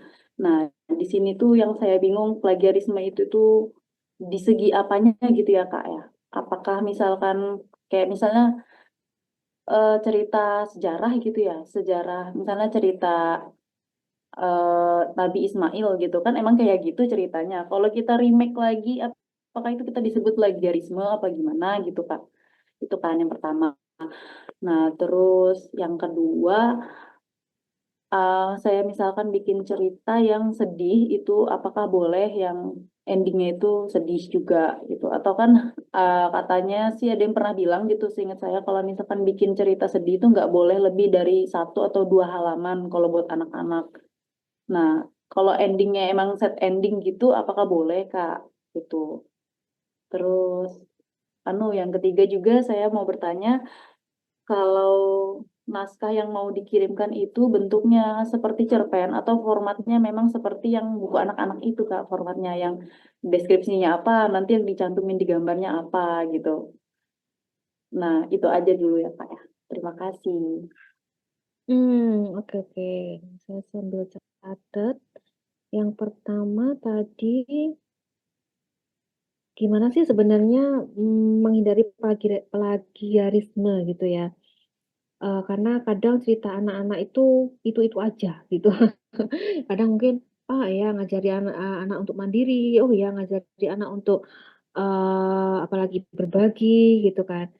Sebenarnya kalau saya pribadi, saya selalu kan memang create itu dari awal ya, maksudnya dari awal itu benar-benar memikirkan memakai imajinasi saya sendiri gitu kan, dan kalaupun ternyata ada yang sama, pasti nggak akan sama persis sih, karena yang saya ketahui ini kan memang ada beberapa, bulan yang lalu itu ramai sekali kasus plagiarisme di buku anak. Nah, kasus plagiarismenya itu memang plek-ketiplek gitu kan, meskipun ilustratornya berbeda, tapi ternyata hampir di setiap halamannya, antara buku A dan buku B, halaman 2 di buku A, ternyata halaman 2 di buku B itu sama. Kemudian dibalik lagi, itu sama, dibalik lagi itu sama. Kan sebenarnya kemungkinan mirip persis kan harusnya nggak segitunya ya, harusnya kan nggak sepersis itu, apalagi itu pembagian halaman kalau buku anak-anak misalkan ada 24 halaman. Ternyata kata-katanya tuh susunannya tuh sama. Nah, itu kan berarti memang ada niat tertentu ya yang hanya penulisnya yang tahu. Itu yang ya itu kita harus hati-hati sih. Kembali lagi ya, kita harus punya empati. Kalau kita yang udah susah-susah nulis, ternyata ide kita juga diambil, bukan hanya ide ya, kalau mungkin ide masih, itu sesuatu yang global, tapi kalau plagiarisme kan sudah menyangkut narasinya, kerangka pembagian di tiap halamannya, kemudian teks-teksnya, bahkan ilustrasinya, itu mirip semuanya. Nah, itu kan, udah pasti ada yang nggak beres seperti itu. Jadi kita harus menghindari itu. Kalaupun nanti misalkan nulis tentang gajah sakit gigi antara saya dengan Kak Dian gitu ya, pasti akan berbeda sih ceritanya, saya yakin itu berbeda. Nah itu, jadi kita, harus, ya kembali lagi ke diri kita sih, kembali lagi ya ke niatnya, kontrol diri kita tuh seperti apa. Kemudian bolehkah kita menceritakan ulang cerita-cerita yang sudah eksis? Itu boleh selama itu memang sudah milik publik ya, public domain itu tadi, hak miliknya. Jadi, misalkan dongeng-dongengnya Hans Christian Andersen atau dongengnya Fabel Aesop atau mungkin cerita nabi, cerita rakyat Indonesia yang itu memang boleh diceritakan kembali itu, bisa. Dan nanti di bukunya ya kita kita mencantumnya bukan penulis Wati Ideo itu bukan, tapi diceritakan kembali oleh Wati Ideo seperti itu. Jadi kita nggak mengakui itu sebagai karya kita. Jadi dicantumkan ya nantinya ini diambil dari cerita rakyat atau diambil dari Fabel Aesop misalkan seperti itu. Kemudian boleh nggak sih ada cerita sedih ya di dalam cerpen kita? Boleh-boleh saja ya, karena kan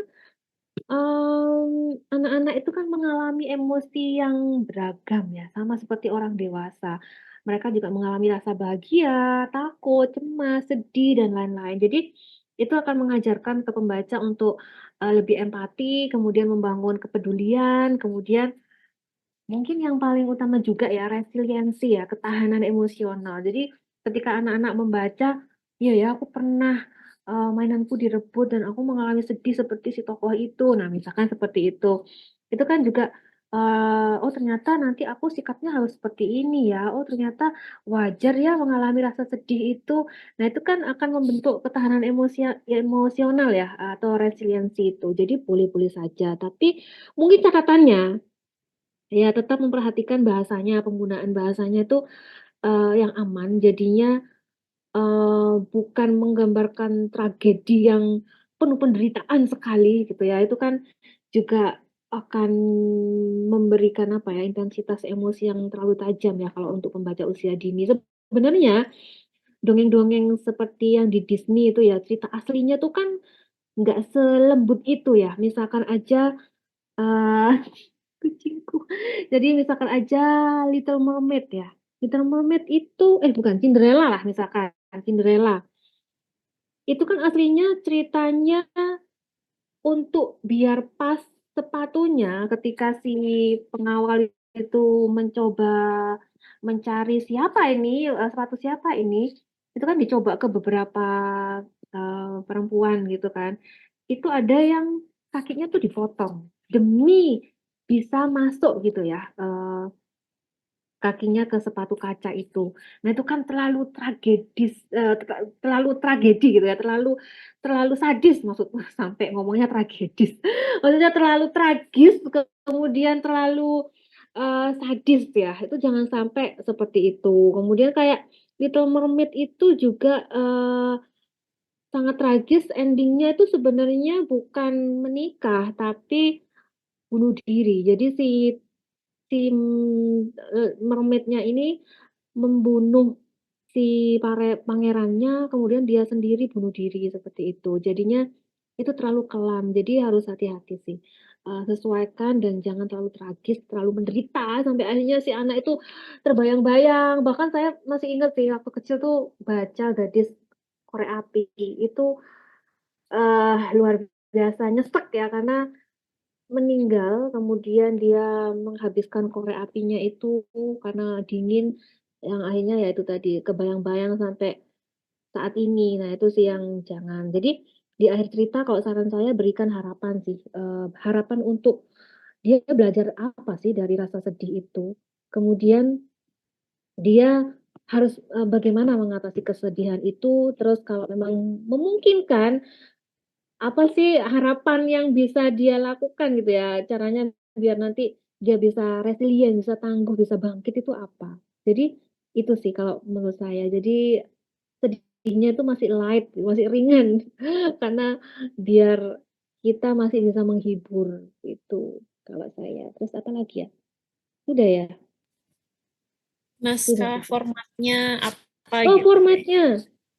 Nah, untuk formatnya ini bisa ditanyakan ke tim Si publishing publishing ya. sepertinya ya, karena saya Iya tidak betul. tidak, memegang catatan untuk formatnya seperti apa. Jadi teman-teman nanti bisa menyesuaikan. Oke, Itu. baik. Terima kasih Kak Wati. Iya, tadi pertanyaan beberapa rekan-rekan juga tentang format kepenulisan, kemudian berapa berapa kata, mohon maaf, berapa kata, berapa halaman. Nanti akan dijelaskan oleh admin ke dalam community ya. Jadi pastikan teman-teman mengikuti informasi yang ada di community. Ya. Baik, kita ke penanya berikutnya. Jadi teman-teman pertanyaannya sudah banyak yang terangkum ya di kolom chat, sudah banyak yang ditanyakan juga mengenai bikin cerita sedih bolehkah gitu. Sudah terjawab juga ya untuk teman-teman terangkum ke dalam jawaban yang sudah disampaikan oleh Kak Wati. Oke, kita ke penanya berikutnya ada Kak Ali Imron. Silakan.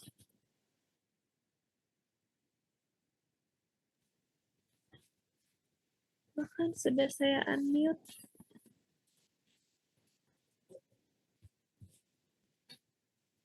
Oke. Jika belum kita ke Kak Reni Ilmayanti. Oke, izin Oke, silakan. off cam ya Mbak. Ya, silakan. Assalamualaikum warahmatullahi wabarakatuh. Terima kasih atas kesempatan bertanyanya. Mungkin saya langsung aja ya Kak Wati. Tadi kan dalam paparannya Kak Wati memberi contoh cerita ikan remora dengan parimanta ya. Nah, yang saya tangkap itu tujuannya tadi, tujuan si tokoh ikan remora ini ingin mencari makan mandiri. Ya. Tapi yang saya tangkap endingnya itu ternyata dia kembali gitu menempel ke parimanta. Apakah itu yang di poin berapa saya baca tadi penyelesaian konflik harus disesuaikan dengan tujuan. Itu gimana ya Kak? Itu udah sesuai dengan tujuan apa enggak ya? Soalnya tadi kan mandiri ya, tapi kemudian dia kembali lagi menempel ke parimanta. Mungkin cuma itu yang saya tanyakan. Terima kasih. Wassalamualaikum warahmatullahi wabarakatuh. Waalaikumsalam. Ya, terima kasih pertanyaannya. Jadi memang di awal kan saya memiliki ide tentang simbiosis mutualisme ya antara ikan pari dan remora, parimanta dan remora. Kemudian saya membuat tujuan si Mora pengen makan sendiri.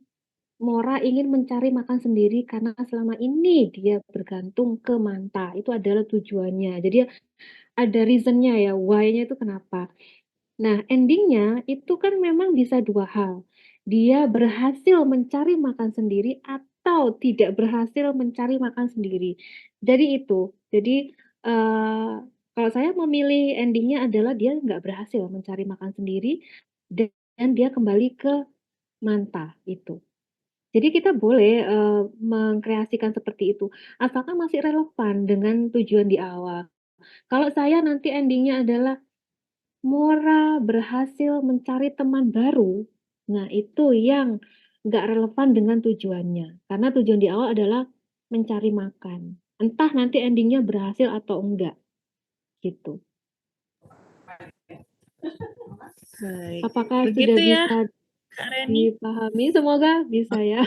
Iya sudah terjawab Kak Wati. Terima kasih Iya, penjelasannya. sama-sama. Terima kasih. Sama-sama.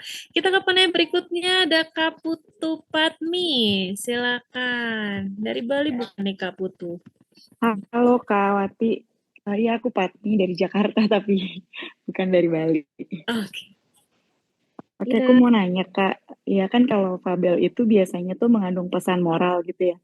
Tapi apa bisa nggak ya kalau hanya bersifat menghibur, jadi isinya tuh cerita jenaka. Jadi mungkin dia memang kayak berhasil melalui rintangan demi rintangan, tapi ya memang nggak ada pesan moral yang gimana gitu loh Kak. Jadi cuman lucu dan menghibur gitu. Itu mungkin nggak sih yang kayak gitu? Makasih. Ya, mungkin banget sih. Bahkan sebenarnya ya, kalau kita mengamati buku-buku anak yang kelihatannya menghibur, itu sebenarnya kalau kita ulik-ulik gitu ya, kita tanya sudut pandang anak, biasanya mereka akan menemukan sesuatu sih. Dan hebatnya penulisnya tidak menyampaikan secara eksplisit pesan moralnya. Jadi kalau tadi yang siapa tadi yang tanya ya, itu kan boleh nggak sih menyampaikan cerita anak yang sifatnya menghibur, misalkan dia berhasil lakukan sesuatu, menyelesaikan masalah, menyelesaikan tantangan demi tantangan. Sebenarnya dari situ aja sudah ada pesannya loh. Dia gigih, bukan sih? Dia gigih, kemudian menyelesaikan tantangan-tantangan itu kan berarti ada ketahanan di situ. Hanya saja nggak disampaikan di endingnya. Mungkin gini, wah ternyata kita kalau ada masalah nggak boleh putus asa ya. Kita nggak telling, tapi diceritakan melalui adegan-adegan yang mungkin jenaka atau menghibur yang seolah-olah nggak ada pesan moralnya, padahal sebenarnya ada pesan kegigihan di situ. Itu boleh banget. Justru yang menarik itu di situ. Dan justru yang susah itu seperti itu. Kadang itu kita terjebak memasukkan pesan moral yang eksplisit gitu ya. Nah, itu yang tantangan penulis ya, gimana sih membuat pesan itu menjadi samar, kemudian anak itu nggak merasa dinasehati, nggak digurui, tapi kita bisa menyampaikan itu ngeblend gitu ya, ngeblend di dalam ceritanya.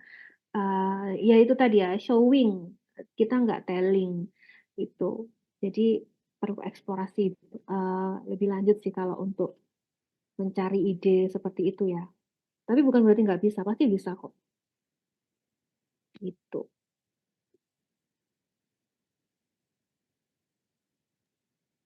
Baik, begitu Kak Nia. Iya, makasih Jadi Kak. tadi berkaitan dengan Iya, terima kasih penjelasan tentang penyelesaian masalah Kak Wati. Jadi tetap dari tokoh utama ya.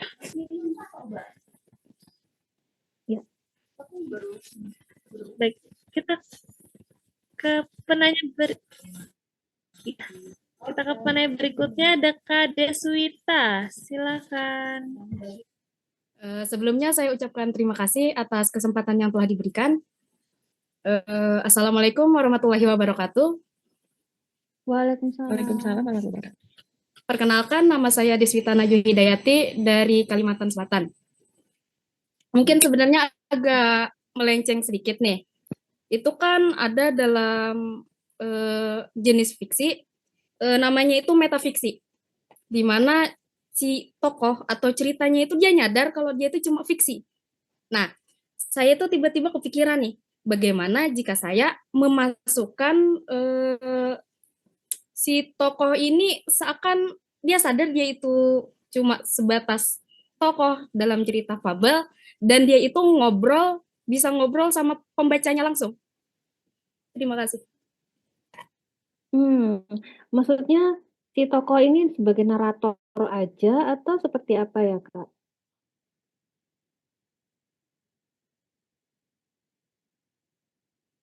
Halo?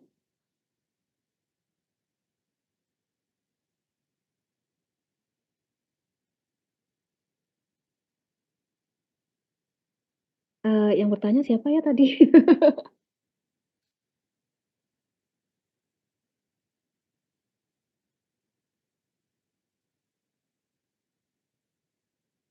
Ya, kalau menurut saya sebenarnya belum terlalu memahami ya metafiksi ini seperti apa.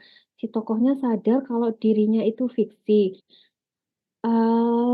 Saya masih belum bisa membayangkan ya, seperti apa, belum terlalu mengulik-ngulik jauh, tapi kalau memang ternyata penulisnya yakin bisa membuat cerita ini menarik dan logika ceritanya itu masih masuk, ya nggak apa-apa juga ya, karena ini kan sesuatu yang baru ya. Ini saya masih belum belum terlalu mengulik lebih jauh tentang metafiksi ini, tapi bisa dicoba sih, bisa dieksplorasi. Malah penasaran sih kayak apa ya ceritanya nantinya. Terus bagaimana nanti tektokan POV-nya, kapan dia menyadari bahwa dirinya ini tokoh fiksi, kapan dia berperan sebagai tokoh di dalam ceritanya. Nah, ini yang perpindahan-perpindahan ini saya masih belum kebayang sih. Kapan dia berbicara sebagai narator yang itu dirinya sebagai tokoh fiksi yang dia sadar tokoh fiksi ke pembaca, kemudian kapan dia harus masuk ke dalam ceritanya. Nah, itu sih yang mungkin harus hati-hati ya, ibarat ini bernyanyi, tanggal lagunya itu rawan-rawan gitu ya. Jadinya harus bisa mengatur itu ya, mengatur perpindahan POV-nya sih. Tapi bisa dicoba karena itu sesuatu yang unik ya. Penasaran saya seperti apa.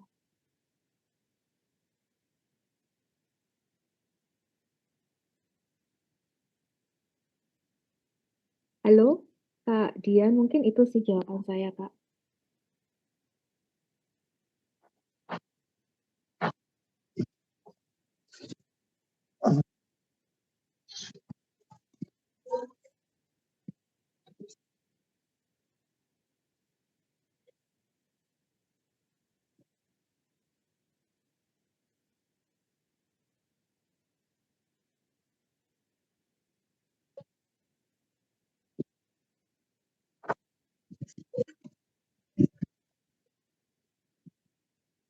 Halo, mana Kak Diannya?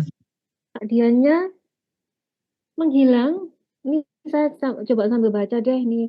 Kak, di dalam cerita dari Kak Nanda, Kak, di dalam cerita fabelnya boleh nggak ada unsur kematian hewannya ya? Tergantung ceritanya ya. Tergantung ceritanya seperti apa.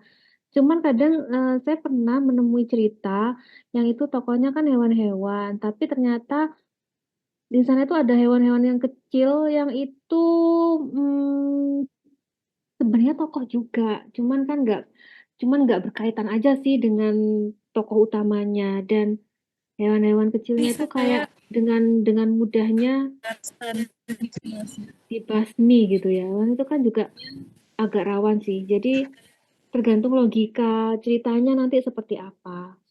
Yang jelas kalau memang tokohnya hewan, binatang sekecil apapun, yaitu termasuk tokoh cerita meskipun dia nggak dominan ya. Jadi nggak serta-merta bisa dibunuh, kemudian bisa dimakan misalkan. Jadi misalkan si tokoh utamanya ini hewan yang gede, kemudian ada lalat gitu ya. Kemudian dia membuat lalat ini jadi makanan buat dia. Nah itu kan ada pembunuhan di situ. Jadi harus hati-hati sih. Jadi ya kembali lagi konsistensinya itu harus dijaga. Nah, Kak Dian. Oke, ada lagi Kak Dian sudah di sini Kak? ya sudah Kak. Oh Mohon ya. maaf Izin, ini Kak. sinyalnya sulit sekali. Saya masih di atas gunung. Wow, di atas Baik, gunung. silakan Mas. Iya nih, lagi di Dieng nih, dinginnya biasa. Oh, oke oke. Halo, Kak, Mbak Dian. Oh iya, Kak Alia silakan. Iya, makasih. Oke, baik. Assalamualaikum warahmatullahi wabarakatuh. Waalaikumsalam. Ya, Mbak Dian biasanya bagus. Sekarang kok apa ya? Kok sering ngelek-ngelek itu ya, Kak Mbak Dian? Ya, nggak apa-apa deh. Iya nih Mister Ali. Makasih. Ya, terima kasih Kak Wati, narasumber. Salam kenal ya. Saya juga Sama-sama. nggak dari awal tadi Kak ngikut, tapi saya dapat tangkap ya cerita kabar itu. Cuman untuk meluruskan loh Kak, tadi kan banyak pertanyaan yang muncul di kolom chat itu. Nah, saya mempertegas pertanyaan dari Bapak Ibu guru, Bapak Ibu yang ada di dalam kolom chat tadi gitu. Kan namanya cerita fabel. Fabel itu kan cerita tentang binatang. Nah, dan binatang itu kan di dalam cerita yang kita buat nanti itu kan seolah-olah menggambarkan karakternya itu sifat mereka itu kan seperti manusia gitu ya. Nah, itu kan fabel. Kan pertanyaannya tadi banyak pertanyaan tuh. Apakah cerita fabel itu boleh digabungkan manusia dengan binatang gitu kan, binatang dengan lingkungan, binatangnya dengan manusia atau ketiga-tiganya ada lingkungan, ada tumbuhan, ada hewan, ada manusianya.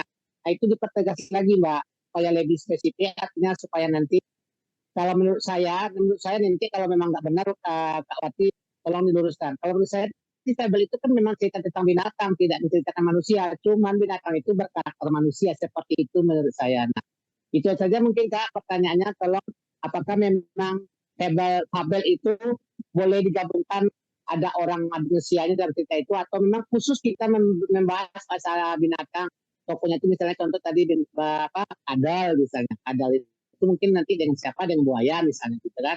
Apakah memang cerita binatang saja atau ada boleh dimasukkan yang manusia, dipegang aja kembali Kak, gitu aja. Terima kasih. Ya kalau seperti yang saya sampaikan tadi sebenarnya boleh-boleh saja, maksudnya kalau secara kita aturan ya, maksudnya aturan kepenulisan, tentang fabel itu sifatnya fleksibel, jadi boleh memasukkan, tumbuhan atau manusia atau, benda-benda, itu boleh saja, tapi asalkan konsistensinya dijaga gitu ya. Kalau memang sejak awal hewannya tuh bisa ngobrol sama manusia, ya memang harus dari awal sampai akhir itu harus bisa ngobrol. Dan yang menjadi catatan saya, jangan semua-semuanya dimasukkan. Kira-kira kita pikirkan lagi, apa sih sebenarnya, peran tokoh manusianya itu apakah memang signifikan di dalam cerita? Kalau memang iya, seperti yang tadi ya, ada di Winnie the Pooh itu kan juga ada tokoh manusianya, kemudian kalau di Shaun the Sheep itu ada peternaknya itu. Perannya tuh seperti apa di dalam dunia fabelnya? Jangan sampai fabelnya ini nanti direbut gitu ya, spotlight-nya sama si manusianya, karena kita pengen nonjolin, fabelnya. Tapi kalau untuk memasukkan tokoh-tokoh pendukung, itu boleh-boleh saja sebenarnya. Boleh-boleh saja ada tokoh manusianya, hewannya, apanya, dan mereka berinteraksi itu boleh. Yang cukup hati-hati adalah POV-nya. Kalau sejak awal yang menggerakkan cerita ini si sapi gitu ya. Ya sapinya ini yang kalau bisa, ada di dalam sepanjang cerita dan sudut pandangnya dari si sapi ini, jangan berubah nanti dialihkan ke tanaman yang berbicara itu, atau mungkin, sudut pandang perannya itu lebih banyak di manusianya, sampai akhirnya si sapinya ini hanya tempelan aja. Nah, jangan sampai seperti itu sih. Gitu. Jadi kalau saya harus saklek, nggak boleh nih ada tokoh manusia, nggak bisa kayak gitu karena kenyataannya boleh-boleh saja ada manusia, ada tumbuhan yang berbicara, itu ya. Yang perlu diingat konsistensinya sejak awal ya dikenalin, negerinya, kemudian kira-kira peran-peran tokoh yang lainnya itu seperti apa, nah itu yang harus dipertahankan gitu. Iya, Semoga begitu bisa menjawab. Mister Ali. Jadi intinya ya boleh aja, yang penting karakter itu bukan hanya karakter tempelan, tapi memang peran yang tidak bisa digantikan oleh hewan lain. Jadi tunggu hasil karyanya, Mister Ali. Kita ke penanya berikutnya, Kak Eza Budiono. Tadi juga bantu jawab di kolom chat, terima kasih. Oh ya. Baik, halo, assalamualaikum Kak. Terdengar suara saya? Waalaikumsalam. Dengar. Dengar? Pertama saya ucapkan terima kasih atas kesempatannya. Jadi buku Kakak yang Kemana Balon Itu Pergi menjadi buku pertama yang saya baca setelah saya dewasa. Ini buku anak-anak pertama yang saya baca setelah saya dewasa. Oh gitu. Terima Karena saya kasih. memang cukup sering menulis cerita anak, Kak. Dan kemarin di GLN juga membahas tentang fabel yang saya ceritakan. Jadi kan yang saya mau tanyakan ke Kakak sebagai pendapat ini kan, tadi sudah saya tanyakan juga di kolom chat. Seperti tadi cerita Dodo itu kan Kakak ada komodo, ada monyet. Sebenarnya kan mereka ini kan berada di habitat yang berbeda. Apakah ini boleh-boleh saja di versi Kakak, boleh saja kita gabungkan mereka gitu kan. Padahal kan sebenarnya kalau di kenyataan agak sedikit kesulitan kita mendekatkan mereka ini untuk sebagai teman kan gitu. Itu yang pertama Kak. Kemudian yang kedua, apakah boleh kalau kita lihat ada film itu kalau tak salah yang Yang apa? hewan yang dia benar-benar menjadi manusia. Jadi unsur-unsur kehewanannya itu hilang Kak. Misalnya kayak kukang itu kan pemalas atau geraknya lambat. Kita buat dia jadi atau tidak di penulisan fabel di sip. Kembalikan Kak.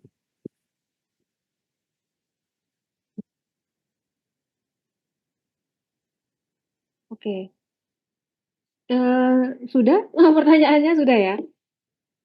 Oke, yang pertama, apakah memang boleh menggabungkan kayak yang tadi saya ada komodo, monyet, sama satunya apa ya, binurang atau apa ya, lupa saya. Nah itu kan padahal mereka tidak satu habitat. Kembali lagi ya, karena ini kan ceritanya fiksi ya. Jadi sejak awal, saya meng-create, negeri sendiri gitu ya, tapi tetap setting-nya itu di hutan dan, saya menceritakan bahwa tiga tiga hewan ini memang ada di dalam satu lingkungan. Jadi siapa aja sih yang tinggal di situ, itu diceritakan sejak awal. Jadi si pembaca itu akhirnya tahu, oh posisinya seperti ini ya, oh lingkungannya. Tadi kan ada 3 dimensi ya, fisik, kemudian sifat dan lingkungan. Oh, lingkungannya tuh seperti ini. Jadinya semua hewan bisa berinteraksi di situ. Jadi itu boleh-boleh saja asalkan nanti dipertahankan secara konsisten itu. Yang agak sulit misalkan aja tokohnya gurita disatukan sama harimau. Nah, ini kan agak sulit ya karena kan gurita di bawah laut, harimaunya di hutan. Kalaupun mereka mereka bertemu ya gimana logikanya itu yang mungkin perlu kita, sampaikan. Kadang kalau kita ngelihat film-film di luar negeri ya, film-film kartun yang untuk balita, itu kadang tokohnya itu, mix sekali ya, saya sendiri sampai, wow ternyata imajinatif sekali. Jadi ada tokohnya tuh yang memang saya lupa kartunnya itu ada gurita, kemudian ada hewan mamalia, hewan apa gitu ya, tapi guritanya tuh keluar dari lautnya, jadi bener-bener yang itu sangat, di luar nalar ya. Tapi karena memang negerinya itu di-create seperti itu dan ceritanya konsisten ya, jadi pembacanya ya oke-oke penontonnya ya, itu oke-oke saja. Jadi ya kembali lagi, kita yang menciptakan dunianya dan usahakan agar konsisten, seperti itu. Kemudian nggak sesuai sifat aslinya, bisa aja sih sebenarnya kayak misalkan, saya pernah baca itu, saya lupa hewannya, intinya semua hewannya itu warnanya abu-abu, misalkan gajah lah ya, semua gajah itu warnanya abu-abu, tapi ada satu gajah yang warnanya tuh nggak abu-abu, biru gitu ya. Itu kan sebenarnya nggak sesuai dengan aslinya. Tapi kan, mungkin penulisnya ingin menyampaikan bahwa berbeda itu nggak apa-apa, tapi dengan cara, nggak lewat teks berbeda itu nggak apa-apa, tapi ditunjukkan dalam visualnya. Visualnya tuh seperti itu. Jadi menurut saya nggak apa-apa, kita bisa eksplorasi ya, kemudian kenapa kok si kukangnya itu cepat? Apakah memang ada sesuatu yang ingin disampaikan penulisnya? Nah, itu yang perlu, di digali sebenarnya. Kenapa? Ada tujuan apa sih kok bisa sampai sifat aslinya ini, berubah? Ada pesan apa yang ingin disampaikan si penulisnya sehingga dia membuat tokoh dengan dimensi fisik seperti itu, sifat seperti itu, kemudian lingkungannya seperti itu. Jadi kembali lagi kita harus merumuskan sejak awal. Itu sih, dari saya.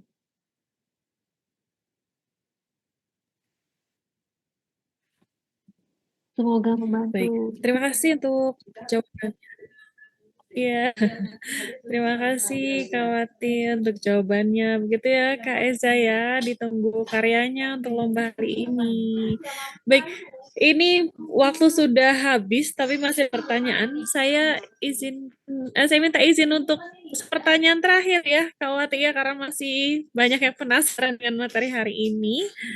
Kita ke Kak Oke. Adifa Safi. Silakan Iva. Dari mana?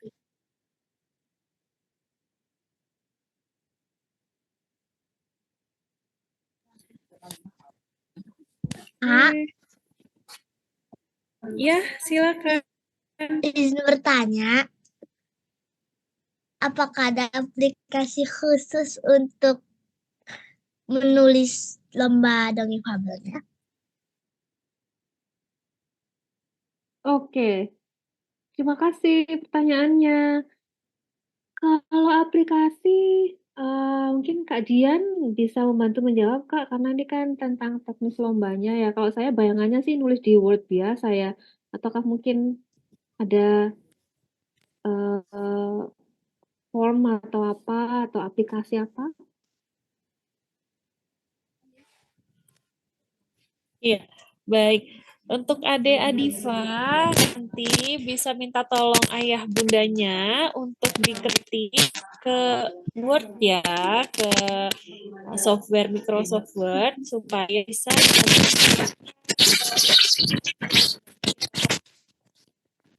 tuh Ade Adifa melanjutkan mengirimkan naskah kita sih.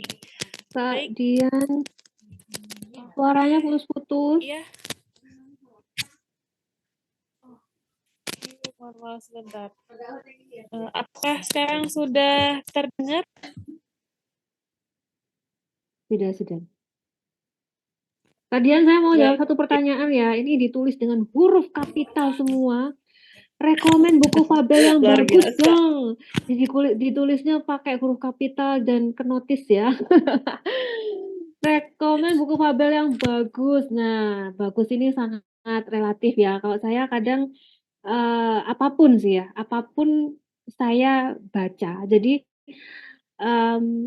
baik yang menurut saya nggak bagus ataupun bagus, kalaupun misalkan ternyata nggak bagus gitu ya, itu kan kita bisa belajar ya, ini kok bisa sih logikanya seperti ini, kok bisa ya alurnya seperti ini, harusnya kan bisa diulik seperti ini, bahkan dari naskah yang menurut kita kurang oke aja kita bisa belajar sesuatu. Kemudian kalau yang menurut kita menarik, kita juga akan belajar juga dari situ dan bacaan bisa dari mana saja sih kalau menurut saya, mungkin yang bisa cari gratisan, ataupun di YouTube, ataupun di perpustakaan, itu bebas-bebas aja sih. Kalau saya nggak ada patokan gitu ya. Karena menurut saya setiap cerita bisa jadi sarana kita untuk belajar.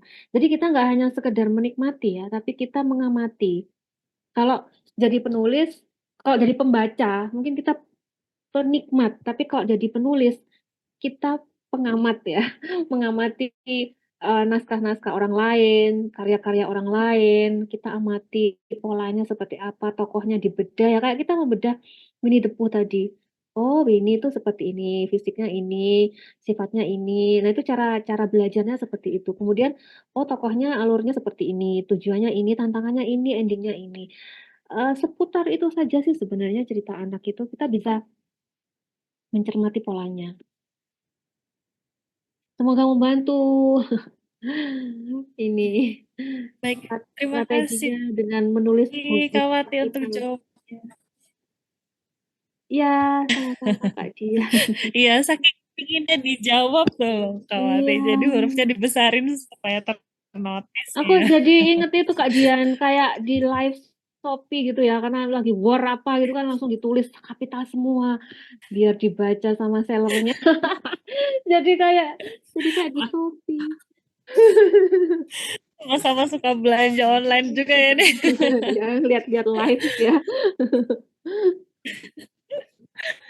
Baik, dengan berakhirnya tanya jawab malam hari ini dengan pertanyaan yang sudah banyak dan kita lihat antusiasme teman-teman luar biasa untuk menulis.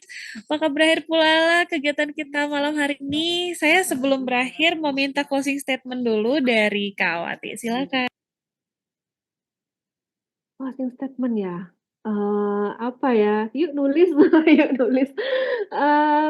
Kadang kita tuh nggak tahu kok nggak nyoba ya. Jadi teman-teman semoga malam ini bisa membuat teman-teman semangat untuk nulis karena ya harus semangat dulu gitu ya, semangat kemudian berani nyoba, berani merasakan. Setelah itu ya proses belajar yang terus-menerus itu kan. Jadi ayo mulai nulis dan eksplorasi, pelajari dunia binatang karena itu menyenangkan itu. Dan cintai apa yang kita lakukan karena kalau kita cinta nggak kerasa seperti ini beban tanggung jawab, tapi ya kita seru-seruan aja, kita nyoba-nyoba aja. Ya siapa tahu kan beruntung gitu ya, beruntung untuk menang. Kalaupun nggak menang ya kita bisa apa ya terus menulis aja karena nanti naskah itu akan menemukan rumahnya kok kalau kita semangat gitu. Akan menemukan jalannya. Closing statement-nya panjang ya, nggak pendek bro. Panjang ternyata. Apa-apa, keren. Iya, Dan ini memang bentuknya motivasi ya, Kak Wati ya, supaya teman-teman bisa menghasilkan karya Iya, terbaiknya untuk kompetisi hari ini. betul. Jadi ini kesempatan teman-teman untuk mendapatkan apresiasi dalam bentuk yang luar biasa dari si publishing melalui karya-karyanya. Ya, Baik, sebelum acara berakhir, saya ingin capture dulu ya, ada 20 slides ini. Ada 16 slide karena tadi dari 500 peserta, sekarang kita punya 384. Kita akan foto bersama terlebih dahulu untuk mengabadikan momen kita malam hari ini. Baik, saya mulai dari slide pertama. Izin foto bersama, saya hitung 1, 2, 3. Oke. Di slide kedua, 1, 2, 3. Oke, luar biasa. Di slide kedua masih banyak yang on cam. Di slide ketiga juga, 1, 2, 3. Oh, banyak adik-adik juga ya yang ikut ya. iya ternyata. Oke. Wow. Iya, banyak adik-adik ini. 1, 2, 3. Oke, kita ke slide kelima. 1, 2, 3. Kita ke slide ke-6. 1, 2, 3. Kita ke slide ke-7. Oke. Kita ke slide, saya agak Banyak cepat yang di slide banyak selanjutnya. yang off cam ini. Ya, di slide ke-9 dan seterusnya sudah Iya, sudah off banyak yang cam. off cam. Oke. Karena ini sepertinya hujan petirnya rata seluruh ini ya, teman-teman. Iya, Banyak tadi di betul. kolom chat yang ini cerita hujan petir. Baik, sudah tersimpan kenang-kenangan kita pada malam hari ini. Saya MC sekaligus moderator mengucapkan terima kasih atas materinya dari Kak Wati dan diskusinya. Dan terima kasih kepada si publishing yang senantiasa menyelenggarakan kegiatan-kegiatan bertemakan literasi untuk kita. Dan tentunya dengan hadiah yang fantastis kali ini, kita bisa berangkat ke Turki untuk teman-teman yang bisa membuat karya terbaiknya. Dan saya mohon maaf karena pada malam hari ini terkait dengan sinyal sangat disesalkan tidak bisa on cam. Jadi semoga di next event kita bisa dalam kondisi yang lebih baik. Baik, tidak mengurangi semangat teman-teman untuk membuat karya tentunya ya. Terima kasih Kak Wati. Akhir kata, wabillahi taufik walhidayah. Wassalamualaikum warahmatullahi wabarakatuh. Waalaikumsalam. Makasih, selamat menulis. Ya, terima kasih Kak Wati. Ya, baik.